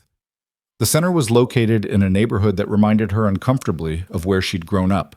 The same worn buildings, the same wary faces, the same air of survival rather than living. Her supervisor was a woman named Patricia Chen, no relation to Dr. Chen, who had the weathered look of someone who'd spent 20 years fighting a system designed to chew people up. She greeted Alyssa with a firm handshake and a scrutinizing look that seemed to take her measure in seconds. "You're the scholarship student from State," Patricia said, glancing at the file on her desk. "Strong academics. No prior experience in the field." "No formal experience," Alyssa said carefully, "but I understand the population we serve." Patricia's eyes sharpened. "Personal experience?" "Yes." "Good. That'll help with empathy, but it'll also make this harder." Patricia leaned back in her chair. "First rule, you can't save everyone. Second rule, your job isn't to save anyone. It's to provide support and resources so they can save themselves. Understand the difference?" Alyssa thought of Dante and Rosa, of the door they'd opened but hadn't pushed her through. "I understand." "We'll see." Patricia stood. "Come on, I'll introduce you to the team and show you around." The center was cramped and underfunded, operating out of a converted storefront with flickering fluorescent lights and furniture that had seen better decades. But the staff moved with purpose, juggling phone calls and paperwork and walk-in clients with practiced efficiency. Alyssa watched them work, absorbing the rhythm of crisis management and bureaucratic navigation. Her first day was mostly observation. She sat in on intake interviews, watched Patricia assess family situations and connect people with resources, learned the language of documentation and mandatory reporting. It was exhausting and eye-opening, seeing the machinery of social services from the inside. On her second day, Patricia handed her a case file. 14-year-old girl, mother's an addict, father's out of the picture, girl's been missing school, showing signs of neglect. "I need you to do a home visit with me." Alyssa's stomach dropped. "A home visit?" "That's the job. You observe, take notes, and keep your mouth shut unless I ask you a direct question." Patricia grabbed her keys. "Let's go." The apartment they visited could have been a copy of Alyssa's childhood home. Same peeling paint, same pervasive smell of cigarettes and despair, same feeling of air that was too thick to breathe properly. The mother answered the door already defensive, eyes bloodshot and movements jerky. "I told you people I'm handling it," the woman said before Patricia could speak. Mrs. Torres, we're just here to check in on Jasmine. Patricia's voice was professional, but not cold. Is she home? She's in her room, sleeping. It's 2 in the afternoon. She was up late studying. The lie was transparent, but Patricia didn't challenge it directly. Mind if we talk to her, just to make sure everything's okay? Mrs. Torres hesitated, then stepped aside with obvious reluctance. Alyssa followed Patricia through the cluttered living room to a bedroom door covered in peeling stickers. Patricia knocked gently. Jasmine? It's Patricia Chen from Family Services. Can we come in? A muffled sound that might have been assent. Patricia opened the door. The girl on the bed was small for 14, curled on her side facing the wall. She didn't turn when they entered. Alyssa's breath caught because she recognized everything about this scene. The defensive posture, the careful stillness, the way Jasmine made herself as small as possible. Hey, sweetie, Patricia said, her voice gentler than Alyssa had heard it. How are you feeling? Fine. You haven't been to school in a week. Your teachers are worried. I've been sick. Patricia moved closer, and Alyssa saw her eyes cataloging details. The bruise on Jasmine's arm visible below her sleeve, the way she flinched when Patricia sat on the edge of the bed, the barely perceptible tremor in her hands. Jasmine, I need you to look at me, Patricia said. Slowly, reluctantly, the girl turned over. Her face was pale, one eye swollen, her lips split in a way that was horrifyingly familiar. Alyssa's hands clenched into fists. Who did this? Patricia asked. I fell. Jasmine, I fell down the stairs. I'm clumsy. The girl's voice was flat, rehearsed. Can you leave now? I want to sleep. Patricia held her gaze for a long moment, then stood. Okay, but I'm going to check back in a few days. And if you need anything at all, you call me. Day or night. She pulled out a card and set it on the nightstand. That's my direct line. Outside, walking back to the car, Alyssa struggled to keep her breathing even. Patricia didn't speak until they were both inside with the doors closed. First home visit, Patricia said. What did you observe? Alyssa's voice came out rough. She's being abused. Probably by the mother or the mother's boyfriend. The bruises are fresh. She's terrified. And we should get her out of there. Call the police, remove her from the home, something. Patricia started the engine. On what evidence? A bruise and a story about falling downstairs? You know how many kids actually fall downstairs? She's lying. I know she's lying. You know she's lying, but proving it is different. Patricia pulled into traffic. Without evidence or the child's cooperation, our hands are tied. Best I can do is document what I saw, increase monitoring, and make sure she knows I'm available if she decides to talk. That's not enough. It's never enough. Patricia's voice was tired.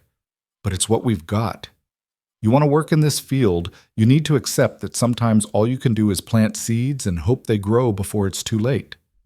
What if it's already too late? Patricia was quiet for a moment. Then we do better next time. And we don't forget the ones we couldn't save. Back at the center, Alyssa excused herself to the bathroom and stood in a stall with her fists pressed against her eyes, fighting back the rage and helplessness that threatened to overwhelm her. She'd known this job would be hard, but she hadn't anticipated how personal it would feel.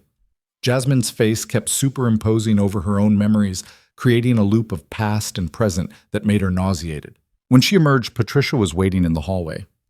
You okay? Patricia asked. No. Good. If you were okay after that, I'd be worried about you. Patricia leaned against the wall.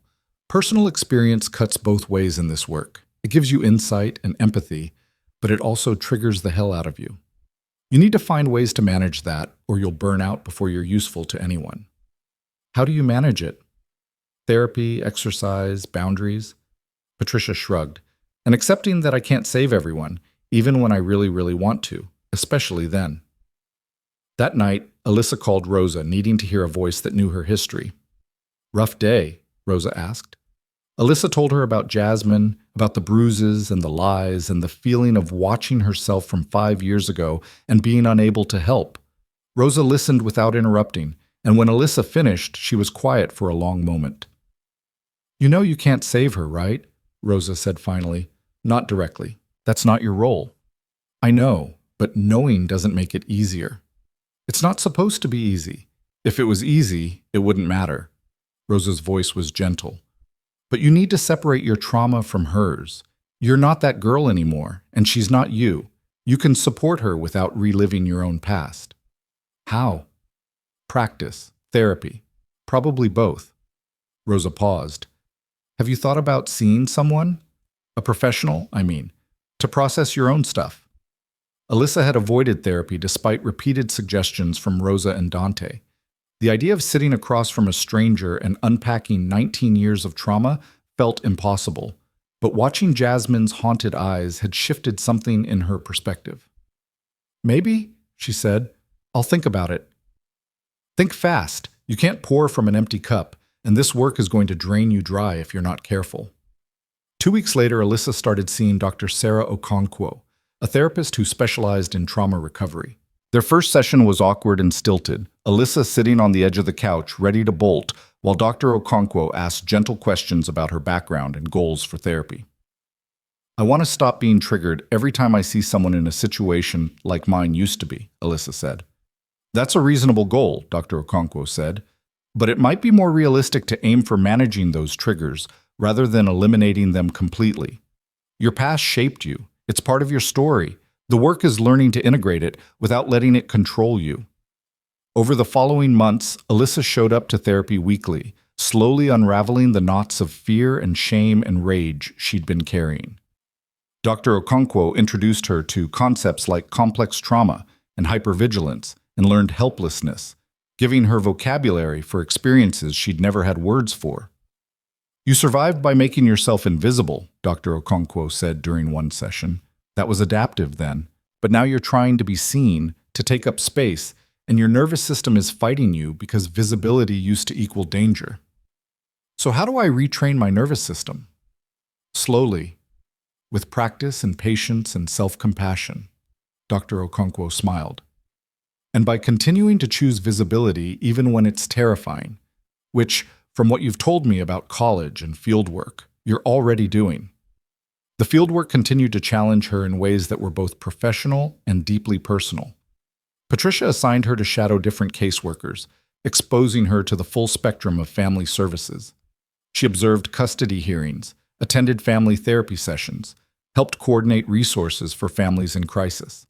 Some cases had hopeful outcomes, parents who got sober, children who found stable placements, families that reunified successfully. Others ended badly or just fizzled into ongoing dysfunction with no clear resolution.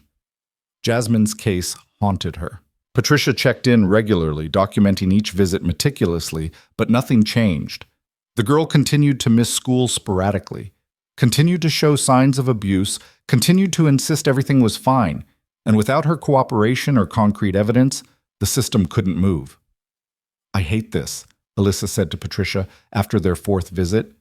I hate that we know what's happening and can't stop it. Welcome to social work, Patricia said dryly, where the needs outweigh the resources and the laws protect the wrong people half the time. You want to quit yet? No. Good. Because we need people who give a damn even when it hurts, especially then. Patricia glanced at her. But you need to learn when to step back. You're carrying this case like it's your responsibility to fix it, and it's not. Your responsibility is to do your job within the system's constraints and document everything so that if things escalate, we have a paper trail. That feels like waiting for her to get hurt worse. It is waiting, and it's awful, but it's also reality. Patricia's expression was serious. This job requires you to accept ambiguity and incomplete outcomes. If you can't do that, you'll destroy yourself trying to save everyone. Alyssa knew she was right, but the knowledge didn't ease the weight in her chest every time she thought about Jasmine's swollen eye and rehearsed lies. In her personal life, things were more stable. Maya had become a genuine friend, the kind of person Alyssa could study with or grab dinner with, or just sit in comfortable silence with when words felt like too much work. Maya didn't push for details about Alyssa's past, content to know her as she was now, rather than who she'd been. You're different from most people our age, Maya said one evening as they worked through case studies in Alyssa's apartment. Different how? Older, like you've seen things that aged you. Maya looked up from her textbook.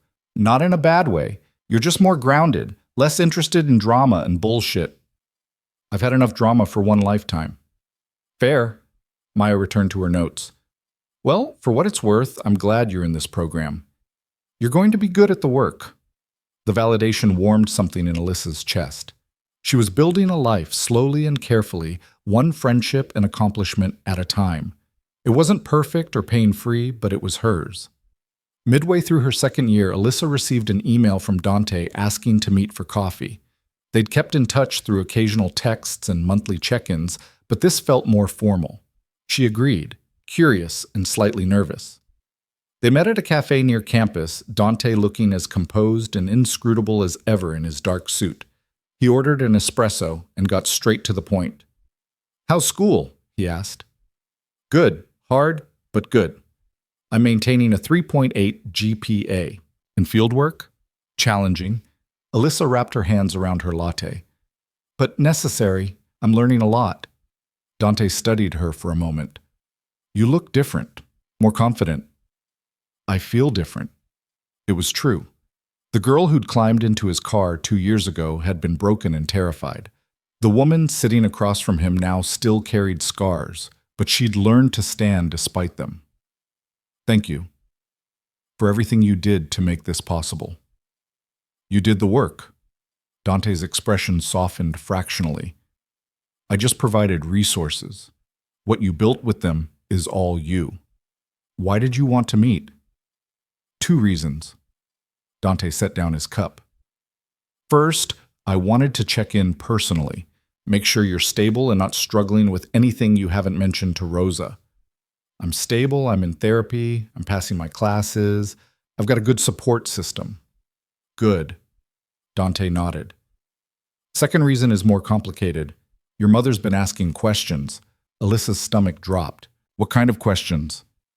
She's been poking around, trying to find out where you are. She went to your old high school, talked to some of your former coworkers at the diner, filed multiple missing person reports that went nowhere. Dante's voice was calm but serious. She's persistent, and eventually she's going to get lucky or find someone willing to talk.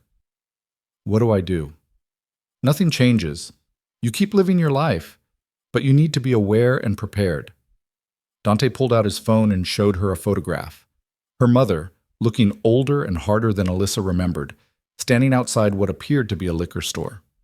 This was taken last week. She's still drinking, still volatile. If she shows up, you don't engage. You call me immediately.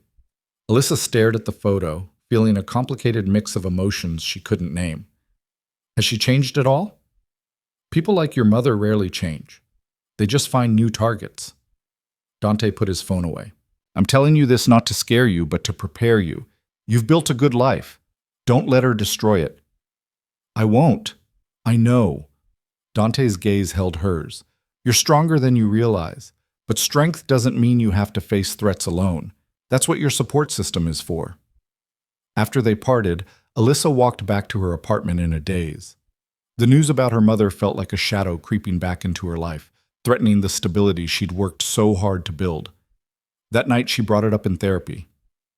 How does it make you feel knowing she's looking for you? Dr. Okonkwo asked. Scared, angry, guilty. Alyssa struggled to articulate the tangle of emotions. Like I'm waiting for the other shoe to drop. The fear makes sense.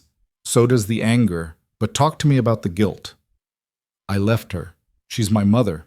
Maybe if I'd tried harder. Stop. Dr. Okonkwo's voice was gentle but firm. You were a child. It was not your responsibility to fix your mother or manage her addiction or absorb her violence. You survived a situation designed to destroy you, and you got out when you had the chance. That's not abandonment. That's survival. Then why do I feel guilty? Because you were conditioned to feel responsible for her emotions and well-being. That conditioning doesn't disappear just because you removed yourself from the situation. Dr. Okonkwo leaned forward. The guilt is a lie your trauma tells you. Your job is to recognize it and choose not to believe it. Over the following weeks, Alyssa practiced that choice. When thoughts of her mother crept in, she acknowledged them and deliberately redirected her attention to the present, to her studies, her friendships, her growing competence in fieldwork. She couldn't control whether her mother found her, but she could control how much space she let that fear occupy in her life. The semester ended with final exams and a major presentation about her fieldwork experiences. Alyssa stood in front of her class and spoke about the gap between policy and practice, about the families falling through systemic cracks, about the importance of trauma-informed care. Her voice was steady, her arguments well-researched, and when she finished, the applause felt earned rather than obligatory. Patricia attended the presentation and caught her afterward. "That was good work. You've got a real grasp of the systemic issues. I've lived some of them. I know, and that experience combined with your education is going to make you an effective advocate." Patricia handed her a card. "When you graduate, I want you to apply for a position at the center. We need people with your perspective and dedication." Alyssa took the card, feeling something like hope bloom in her chest. "Really? Really? Think about it." Patricia smiled. "You've got time, but don't wait too long. Good social workers are hard to find." That summer, Alyssa stayed in her apartment and worked part-time at a campus bookstore while taking a light course load.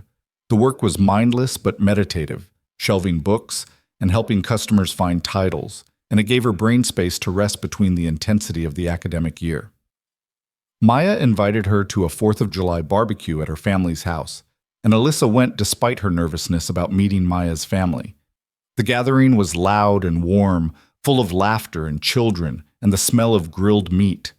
Maya's mother pulled Alyssa into a hug within 5 minutes of meeting her, and her younger brother challenged her to a game of cornhole that she lost spectacularly. "Your family is nice," Alyssa said later, sitting on the porch with Maya as fireworks lit up the sky. "They're loud," Maya said fondly. "But yeah, they're good people. You should come around more often." "I'd like that." It was such a simple exchange, but it represented something profound. Alyssa being invited into spaces of warmth and normalcy, being seen as someone worth including rather than someone to be managed or pitied. She was building a chosen family, one connection at a time. In August, 3 years after leaving her mother's apartment, Alyssa received a Facebook message from an account she didn't recognize. She almost deleted it without reading, but something made her open it. The message was from Jasmine Torres. It was brief, just a few lines thanking Alyssa for the card Patricia had left during their last visit. Jasmine had kept it, and when things got bad enough, she'd called. She was in foster care now, safe, working with a therapist. She was going back to school in the fall. Alyssa read the message 3 times, tears streaming down her face. She hadn't saved Jasmine.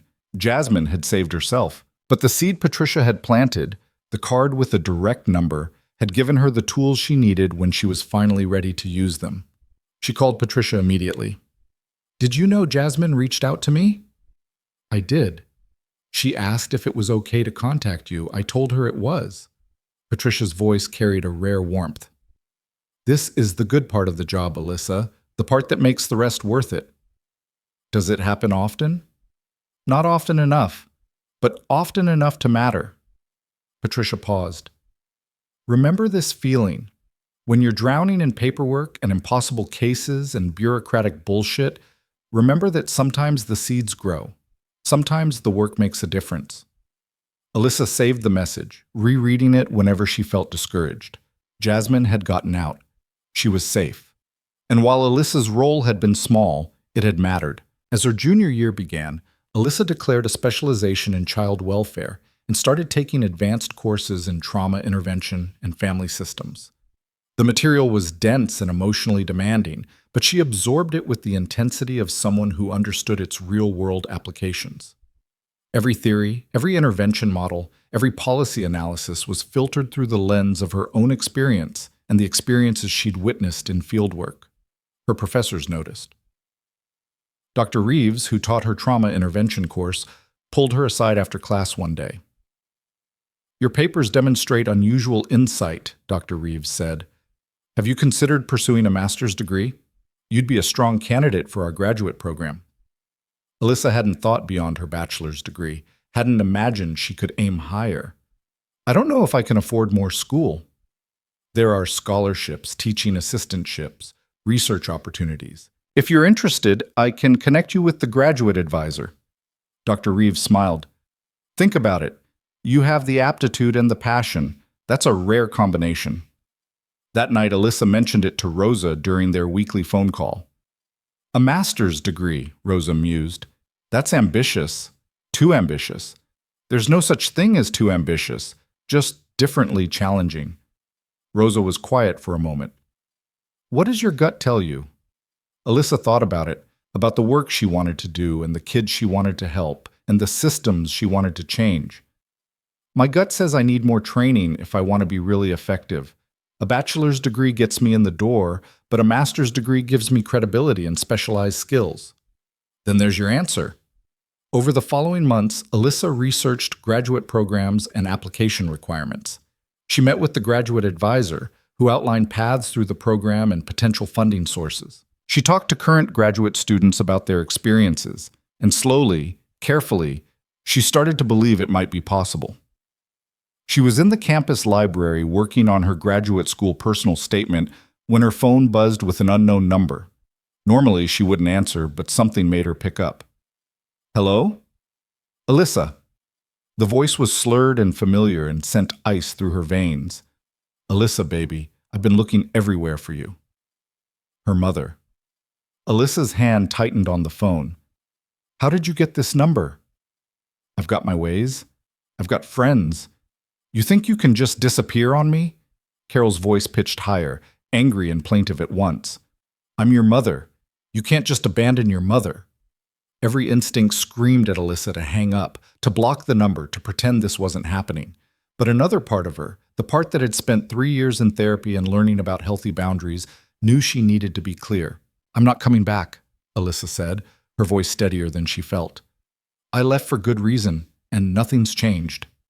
Everything's changed. I've changed. I'm sober now, baby. I've been going to meetings. I just need… No.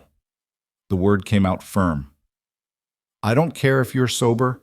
I don't care if you've changed. You hurt me for 19 years, and I'm done. Don't contact me again. She hung up before her mother could respond and immediately called Dante. He answered on the first ring. What happened? She called me. I don't know how she got my number, but she called. Alyssa's hands were shaking. I told her not to contact me again and hung up. Good. Block the number. I'll have my people figure out how she got it and shut down that avenue. Dante's voice was calm, grounding. Are you safe? Where are you? Campus library. I'm okay. Just shaken. Do you want me to send Rosa? Alyssa thought about it, about the comfort of Rosa's practical presence. But she also thought about Dr. Okonkwo's words about learning to sit with difficult emotions without needing to be rescued from them. No, she said, I'm okay. I just needed to tell someone. You did the right thing. Clear boundaries, no engagement beyond stating them. Dante paused. I'm proud of you. That took strength. After they hung up, Alyssa sat in the library for a long time, processing the emotional whiplash of hearing her mother's voice after 3 years of silence. Part of her felt guilty for being so harsh, but a larger part felt relief that she'd held her ground, that she hadn't let herself be drawn back into the dysfunction. She texted Dr. Okonkwo asking for an emergency session. They met the next morning, and Alyssa unpacked the phone call and her complicated feelings about it. You set a clear boundary, Dr. Okonkwo said. That's incredibly healthy. Then why do I feel so terrible? Because breaking unhealthy patterns hurts even when it's necessary. Your mother conditioned you to prioritize her needs over your own. Standing up to her goes against years of programming. Dr. Okonkwo's expression was compassionate. The guilt will fade. The strength you demonstrated won't. Over the next few weeks, Alyssa's mother tried calling from different numbers, leaving increasingly desperate and then angry voicemails. Dante's people tracked down the leak, a former diner coworker who'd given Carol Alyssa's number in exchange for cash, and handled it. The calls stopped. Alyssa focused on her applications, pouring her experiences into personal statements that balanced vulnerability with resilience. She asked Dr. Reeves, Patricia, and Marcus for letters of recommendation. And when she submitted her applications to graduate programs in January of her senior year, she felt the same surreal sense of possibility she'd felt applying to undergraduate schools. She was accepted to 4 programs by March. The celebrations were quieter this time, more internalized. Alyssa had learned that her accomplishments didn't need external validation to be real, but Rosa insisted on taking her to dinner, and Dante sent flowers with a card that said simply, "Well done." Maya threw her a small party with their study group, and Patricia offered her a position as a graduate intern at the Family Services Center if she stayed local for her master's degree. "That's the job I want," Alyssa told Rosa over dinner. "Working with Patricia, staying connected to the community I understand. It feels right." "Then that's what you do," Rosa raised her wine glass. "To choices, and to the courage to make them." Alyssa clinked her glass against Rosa's, feeling the weight and wonder of how far she'd come. From a girl who'd never had choices to a woman actively shaping her future. From victim to survivor to someone who helped others survive. She was becoming exactly who she needed to be. Graduation day arrived with unexpected weather, brilliant sunshine breaking through what had been forecast as clouds, as if even the sky wanted to celebrate. Alyssa stood in the staging area with her fellow graduates, wearing a cap and gown that felt both ceremonial and surreal. 4 years ago, she'd been a high school dropout serving coffee and dodging her mother's fists. Now she was about to walk across a stage and receive a bachelor's degree in social work with honors. Maya found her in the crowd and pulled her into a hug. "We made it." "We really did." Alyssa hugged her back, grateful for this friendship that had anchored her through the hardest parts of college. "My family's doing dinner after the ceremony. You're coming, right?" "Wouldn't miss it." The ceremony itself passed in a blur of speeches and names being called. When Alyssa heard Alyssa Marie Hart, Bachelor of Social Work, summa cum laude, she walked across that stage with her head high, shaking the dean's hand and accepting the diploma that represented everything she'd fought to become. In the audience, she could see Rosa and Dante sitting together, her chosen family, the people who'd made this moment possible. Later, at the restaurant where Maya's family had reserved a large table, Alyssa sat surrounded by laughter and warmth and belonging.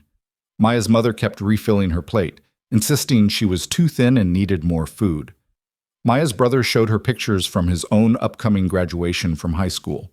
It felt like being part of something whole and healthy, a family that functioned without dysfunction. "Speech," Maya called out, raising her glass. Alyssa stood, feeling suddenly self-conscious, but also compelled to mark this moment properly. "I'm not good at speeches, but I want to say thank you to Maya for being the friend I needed when I didn't know how to be a friend back. To all of you for welcoming me into your family like I belonged here." Her voice caught. "I didn't grow up with this, with people who showed up and celebrated each other and just cared. So thank you for showing me what that looks like." Maya's mother was dabbing at her eyes, and even Maya looked suspiciously misty. They toasted, and the moment passed into the easy flow of conversation and shared dessert, but Alyssa carried the warmth of it with her when Rosa drove her home later that evening. "That was nice," Rosa said, "seeing you with people who love you. They're good people." "They are. But you're good people too, Alyssa. That's why they love you." Rosa glanced at her. "You've come so far. I hope you know that." "I do, most days." Alyssa looked out the window at the familiar streets of her neighborhood. "Sometimes I still can't believe this is my life." "Believe it. You built it." Graduate school started in the fall with an intensity that made undergraduate work feel gentle by comparison. The courses were rigorous and specialized, diving deep into trauma theory, advanced clinical practice, and policy analysis. Alyssa's cohort was small, just 15 students, which meant every class was a seminar where participation was mandatory and half-formed thoughts were quickly exposed. Her internship at Patricia's Family Services Center provided the practical counterweight to academic theory. She carried a small caseload under Patricia's supervision, working with families in crisis and learning to navigate the impossible balance between empathy and professional boundaries. One of her first cases was a 16-year-old boy named Marcus, no relation to her old tutor, who'd been removed from his home after his stepfather's arrest for domestic violence. Marcus was angry and shut down, refusing to engage with anyone, convinced the system would fail him the way every adult in his life had failed him. Alyssa recognized that anger. She'd worn it like armor herself once. Their first meeting was tense. Marcus sat across from her in the center's small conference room, arms crossed, eyes fixed on the wall behind her head. I'm Alyssa, she said. I'm going to be your caseworker while you're in temporary placement. Great. Another social worker who's going to pretend to care for 6 months and then disappear. His voice was flat, affectless. You're right to be skeptical. The system fails kids constantly. Alyssa leaned forward slightly. But I'm not here to make you promises I can't keep. I'm here to help you navigate the next few months and make sure you have what you need. Marcus finally looked at her. Why should I believe you? You shouldn't. Not yet. But I'll show up every week like I say I will, and I'll do what I say I'm going to do. And eventually you'll decide if I'm trustworthy or not. Alyssa held his gaze. I was you once. Different situation, same anger, so I get it. Something shifted in Marcus's expression. You were in the system? Not exactly, but I had adults who failed me, and I learned not to trust anyone. It took a long time and a lot of proof before I let people in. She paused. I'm not asking you to trust me today. I'm just asking you to let me do my job. Over the following weeks, Marcus slowly opened up. Alyssa showed up every Tuesday at exactly 2 o'clock. She helped him enroll in his new school and connected him with a therapist who specialized in teen trauma. She advocated for him in court and made sure his voice was heard in placement decisions. And gradually, his defensive anger softened into something more like cautious hope. My mom wants to see me, Marcus said during one of their sessions, 3 months into their work together. How do you feel about that? I don't know. She stayed with him even after everything. She chose him over me. The pain in his voice was raw. But she's still my mom. Alyssa understood that complicated math, the way love and anger could coexist in the same space. You get to decide if and when you're ready to see her. Nobody can force that choice. What would you do? I can't answer that. My situation was different. Alyssa chose her words carefully. But I can tell you that you have time to figure out what you need. You don't have to decide today.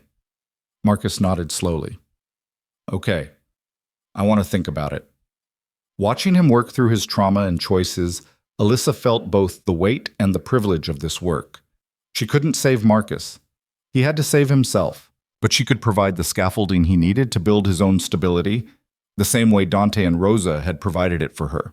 Her graduate coursework pushed her to examine her own experiences through theoretical frameworks. In her trauma-informed practice seminar, she wrote a paper analyzing her own recovery through the lens of attachment theory and post-traumatic growth. It was painful work, excavating memories she'd spent years trying to bury, but it was also illuminating. She could see the patterns now, understand the psychological mechanisms that had shaped her responses and survival strategies. Dr. Reeves, who taught the seminar, asked her to present her paper to the class. Alyssa hesitated, uncomfortable with the vulnerability it required, but ultimately agreed. Standing in front of her cohort, she spoke about her childhood with clinical precision, framing her experiences as a case study in complex trauma and resilience. When she finished, the room was silent for a long moment before Dr. Reeves spoke. Thank you for sharing that. What you've described is a textbook example of how trauma can be both destructive and, when coupled with intervention and support, transformative. She looked at the class. This is why we do this work. Because people like Alyssa exist. People who survive impossible situations and then turn around to help others survive theirs. After class, several of her classmates approached her with quiet words of support and recognition. One woman, Rebecca, pulled her aside. I had a similar background, Rebecca said quietly. Foster care, multiple placements, aged out of the system with nothing. I've never talked about it in class before, but hearing you, thank you. Thank you for telling me, Alyssa said. Sometimes it helps knowing you're not alone in it.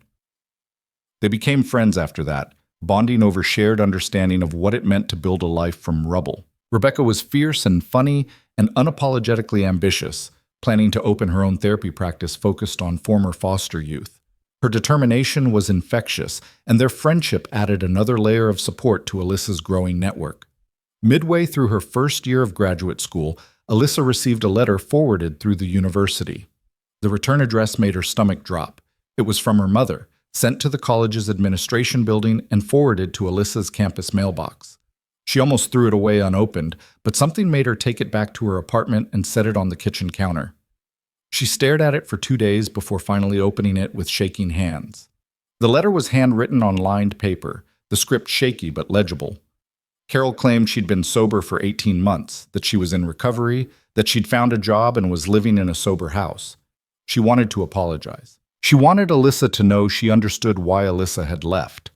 She wasn't asking for reconciliation, just for Alyssa to know that she was sorry. Alyssa read the letter 3 times, searching for manipulation or demands or any of the patterns she'd learned to recognize. But it seemed genuine, just a mother admitting fault and expressing regret. She brought it to her next therapy session. "How does it make you feel?" Dr. Okonkwo asked. "Confused, angry, a little hopeful, which makes me angry at myself for being hopeful." Alyssa set the letter on the table between them. "Part of me wants to believe she's changed. Part of me knows that 18 months of sobriety doesn't erase 19 years of abuse. Both of those things can be true.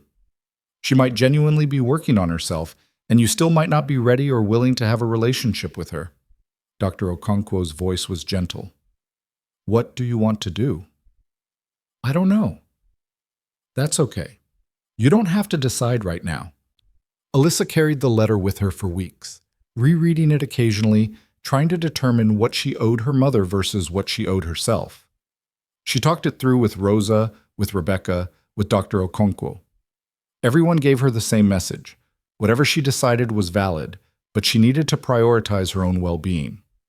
Finally, she wrote a response.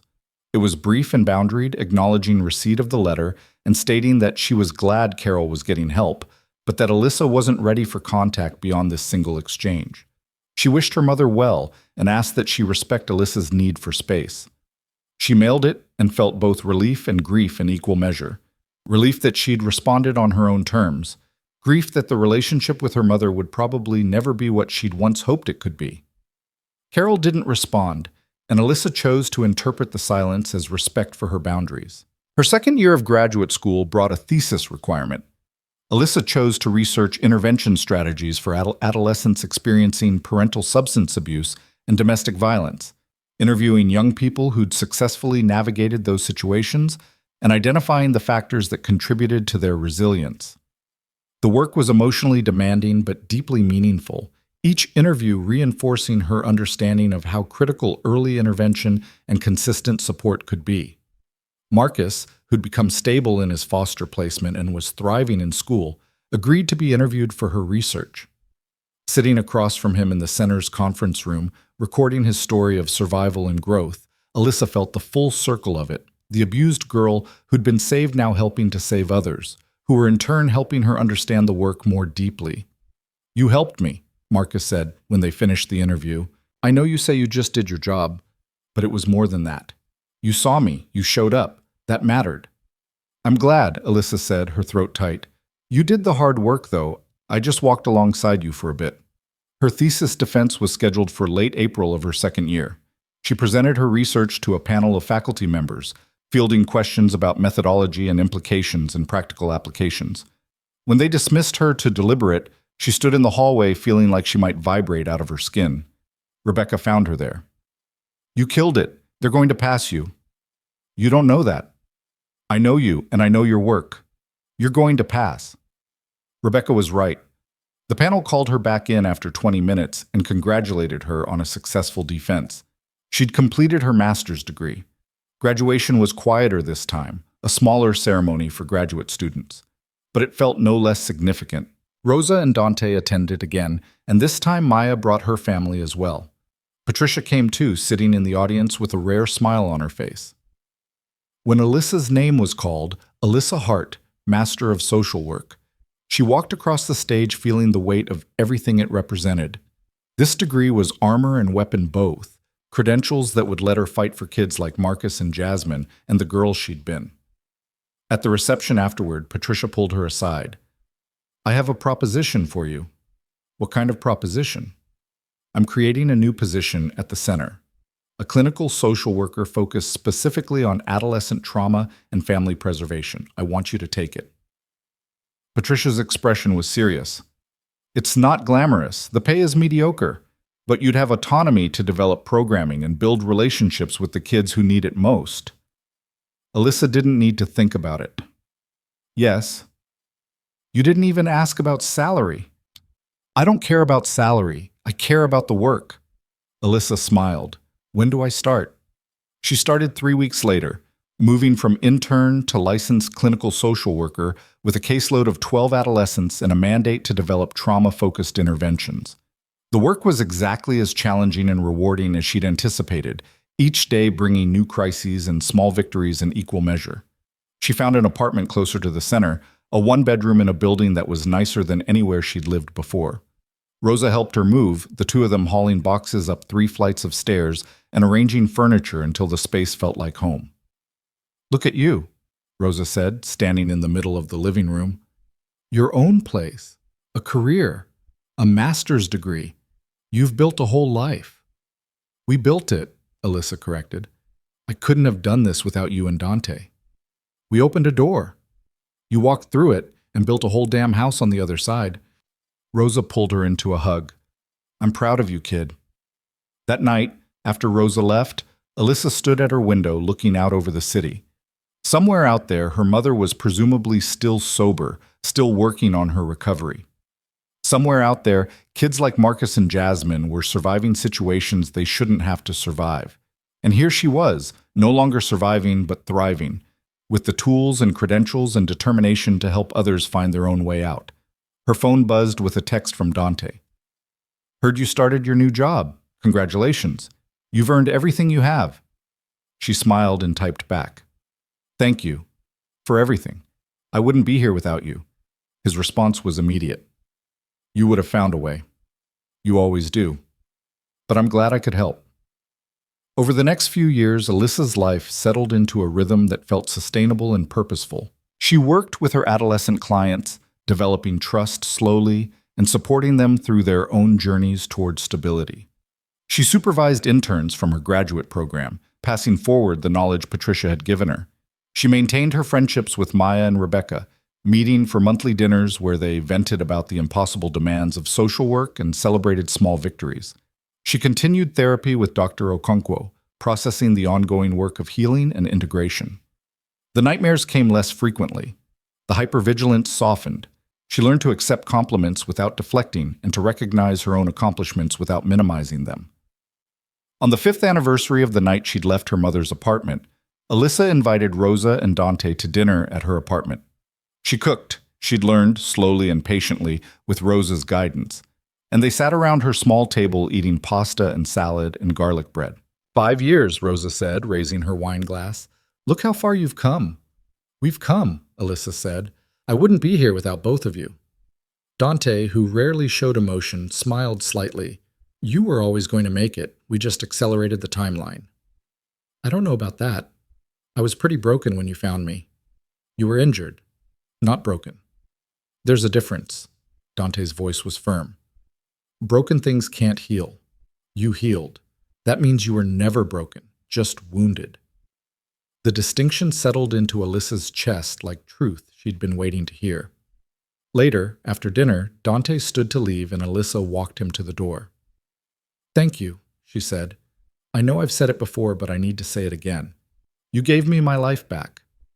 I gave you resources. You gave yourself your life back." Dante paused at the door. "But you're welcome. It's been an honor watching you become who you are." After he left, Alyssa and Rosa sat on the couch with tea, talking about everything and nothing. Rosa had become more than a caretaker or mentor. She was family, the mother Alyssa had needed and never had. "I got a letter from Jasmine last week," Alyssa said. "She's in college now, social work major like me. She said I inspired her." "Of course you did. You showed her what was possible." Rosa squeezed her hand. "That's the legacy you're building, not just the kids you helped directly, but the ripple effect of them helping others." 6 months later, Alyssa received a phone call from an unknown number. She almost didn't answer, but something made her pick up. "Alyssa, it's your mother." Alyssa's hand tightened on the phone. They hadn't spoken in over 3 years, not since the single exchange of letters. "How did you get this number?" "I called the family center. They gave me your office number. I hope that's okay." Carol's voice was tentative, nothing like the angry, slurred tones of Alyssa's childhood. "I'm not calling to ask for anything. I wanted you to know I'm coming up on 3 years sober, and I'm grateful you responded to my letter, even if you couldn't do more than that." "That's good," Alyssa said carefully. "I'm glad you're doing better." "I know I don't have the right to ask, but if you ever wanted to meet for coffee, just to talk, I'd like that. No pressure, just if you ever wanted to." Carol paused. "You can say no. I'll understand." Alyssa thought about the years of therapy and healing that had brought her to this point, about boundaries and forgiveness, and what she owed herself versus what she might want to offer. "I'll think about it," she said finally. "Can I call you back?" "Of course, this is my number. Take all the time you need." After they hung up, Alyssa sat with the question for weeks. She talked it through in therapy, examining her motivations and fears. She discussed it with Rosa, who reminded her that she controlled the terms of any relationship she chose to have. She meditated on what forgiveness meant and whether seeing her mother would help or harm her continued healing. Finally, she called Carol back. "I'll meet you for coffee," Alyssa said. 1 hour in a public place. "And if at any point I'm uncomfortable, I leave. No questions, no arguments." "I understand. Thank you for being willing to try." They met at a cafe halfway between their neighborhoods. Alyssa arrived early, choosing a table near the exit, her body tense with anticipation. When Carol walked in, Alyssa almost didn't recognize her. She looked older, more worn, but also more present, eyes clear, movement steady, none of the volatile energy that had characterized Alyssa's childhood. They sat across from each other, and for a moment neither spoke. "You look good," Carol said finally. "Healthy? Happy?" "I am." Alyssa kept her voice neutral. "I have a good life." "I'm glad." Carol's eyes filled with tears. "I'm so sorry, Alyssa. For everything. For all the years I hurt you and failed you and made you feel worthless. You deserved so much better than what I gave you." The apology was what Alyssa had wanted to hear for most of her life. But now, sitting across from her mother, she realized it didn't change anything fundamental. The wounds had healed into scars, and while acknowledgement was nice, it wasn't necessary for her continued well-being. "I appreciate you saying that," Alyssa said carefully. "But I need you to understand something. I've built a life without you. I have people who love me and support me. I have a career I care about, and I can't let you back in if there's any chance you'll threaten that stability. I understand. I'm not asking to be part of your life. I just wanted to say I'm sorry, and that I'm proud of who you've become, even though I had nothing to do with it." They talked for 45 minutes, carefully and with clear boundaries. Carol told Alyssa about her recovery, about the steps she was taking to make amends and build a sober life. Alyssa shared surface details about her work and education, nothing too personal or vulnerable. When they parted, Carol asked if they could do this again sometime. Alyssa considered it. "Maybe. I'll let you know." She didn't commit to anything beyond that single meeting, and over the following year they met for coffee 3 more times. The meetings were cordial but distant, like acquaintances checking in rather than mother and daughter reconnecting. And that was okay. Alyssa had made peace with the fact that she and Carol would never have a traditional relationship, but there was something healing about seeing her mother trying, even if it was too late to repair what had been broken. "How do you feel about the meetings?" Dr. Okonkwo asked during one of their sessions. "Neutral, mostly. It doesn't hurt anymore, seeing her. But it doesn't fill any void either. I've already built my family." Alyssa smiled. "She's just someone I'm related to who I occasionally have coffee with." That's a healthy perspective. You've created the relationship on your own terms, with clear boundaries that protect your well-being. That's exactly what I'd hoped for you. By the time Alyssa turned 29, a full decade after leaving her mother's apartment, she'd been promoted to senior clinician at the family center and was supervising a team of 5 social workers. She'd published 2 articles on trauma-informed adolescent intervention and was working on a book proposal about resilience in young people who'd survived parental abuse. She owned her apartment now, having saved enough for a down payment with Dante's help on negotiating the purchase. The walls were covered with photos of people who mattered. Maya and her family, Rebecca at her practice's opening, Rosa at various dinners and celebrations, Marcus at his high school graduation, her chosen family, the people who'd shown up and stayed. She still had hard days, moments when old triggers surfaced or when a particularly difficult case brought back memories she'd rather forget. But she'd learned to sit with discomfort, to reach out for support when she needed it, and to recognize that healing wasn't linear. One evening, she was working late at the center when her phone rang. It was Dante, which was unusual. They texted occasionally but rarely called. "Is everything okay?" she asked. "Everything's fine. I wanted to let you know I'm stepping back from most of my business operations. Retiring, essentially." His voice was calm, matter of fact. "I'm getting older, and I've made enough money to live comfortably. It's time." "Wow, that's big." "It is. But I wanted you to know and to tell you that if you ever need anything, I'm still available. You're not losing your support system." "Thank you, but honestly, I think I'm okay on my own now." Alyssa realized as she said it that it was true. "You gave me the foundation. I've built the rest myself." "I know. That's why I can retire. My work with you is done, Puss." She could hear the smile in his voice. "You're going to do great things, Alyssa. You already are." After they hung up, Alyssa sat in her office looking at the files on her desk. Kids who needed advocacy, families that needed support, systems that needed changing. This was her life's work, the purpose she'd found in the ashes of her trauma. She thought about the girl she'd been at 19, terrified and broken and convinced she had no future. That girl had been brave enough to climb into a stranger's car and bet on the possibility of something better. And look what she'd built with that single act of courage: a career, a family, a life worth living. Alyssa pulled out her phone and scrolled to a photo Rosa had taken at her last birthday dinner. She was surrounded by people she loved, smiling genuinely, looking happy and healthy and whole. She set it as her lock screen, a reminder of how far she'd traveled and who she'd become. Her phone buzzed with a text from Maya. "Dinner this weekend? My mom wants to see you. She's making your favorite." Alyssa smiled and typed back, "I'll be there." She gathered her files and locked up the office, stepping out into the warm evening air. The city stretched out around her, full of people fighting their own battles and building their own lives. And somewhere in that vast landscape, there were kids like she'd been, waiting for someone to open a door. Alyssa would spend the rest of her career opening those doors, giving other people the chance she'd been given. She couldn't save everyone, but she could save some. And for the ones who saved themselves, she could walk alongside them and show them what was possible. She was no longer invisible, no longer drowning, no longer surviving on borrowed time and stolen hope. She was free. And she'd built that freedom with her own hands, one choice at a time, one day after another, until the life she'd constructed was so solid and real that nothing could take it from her.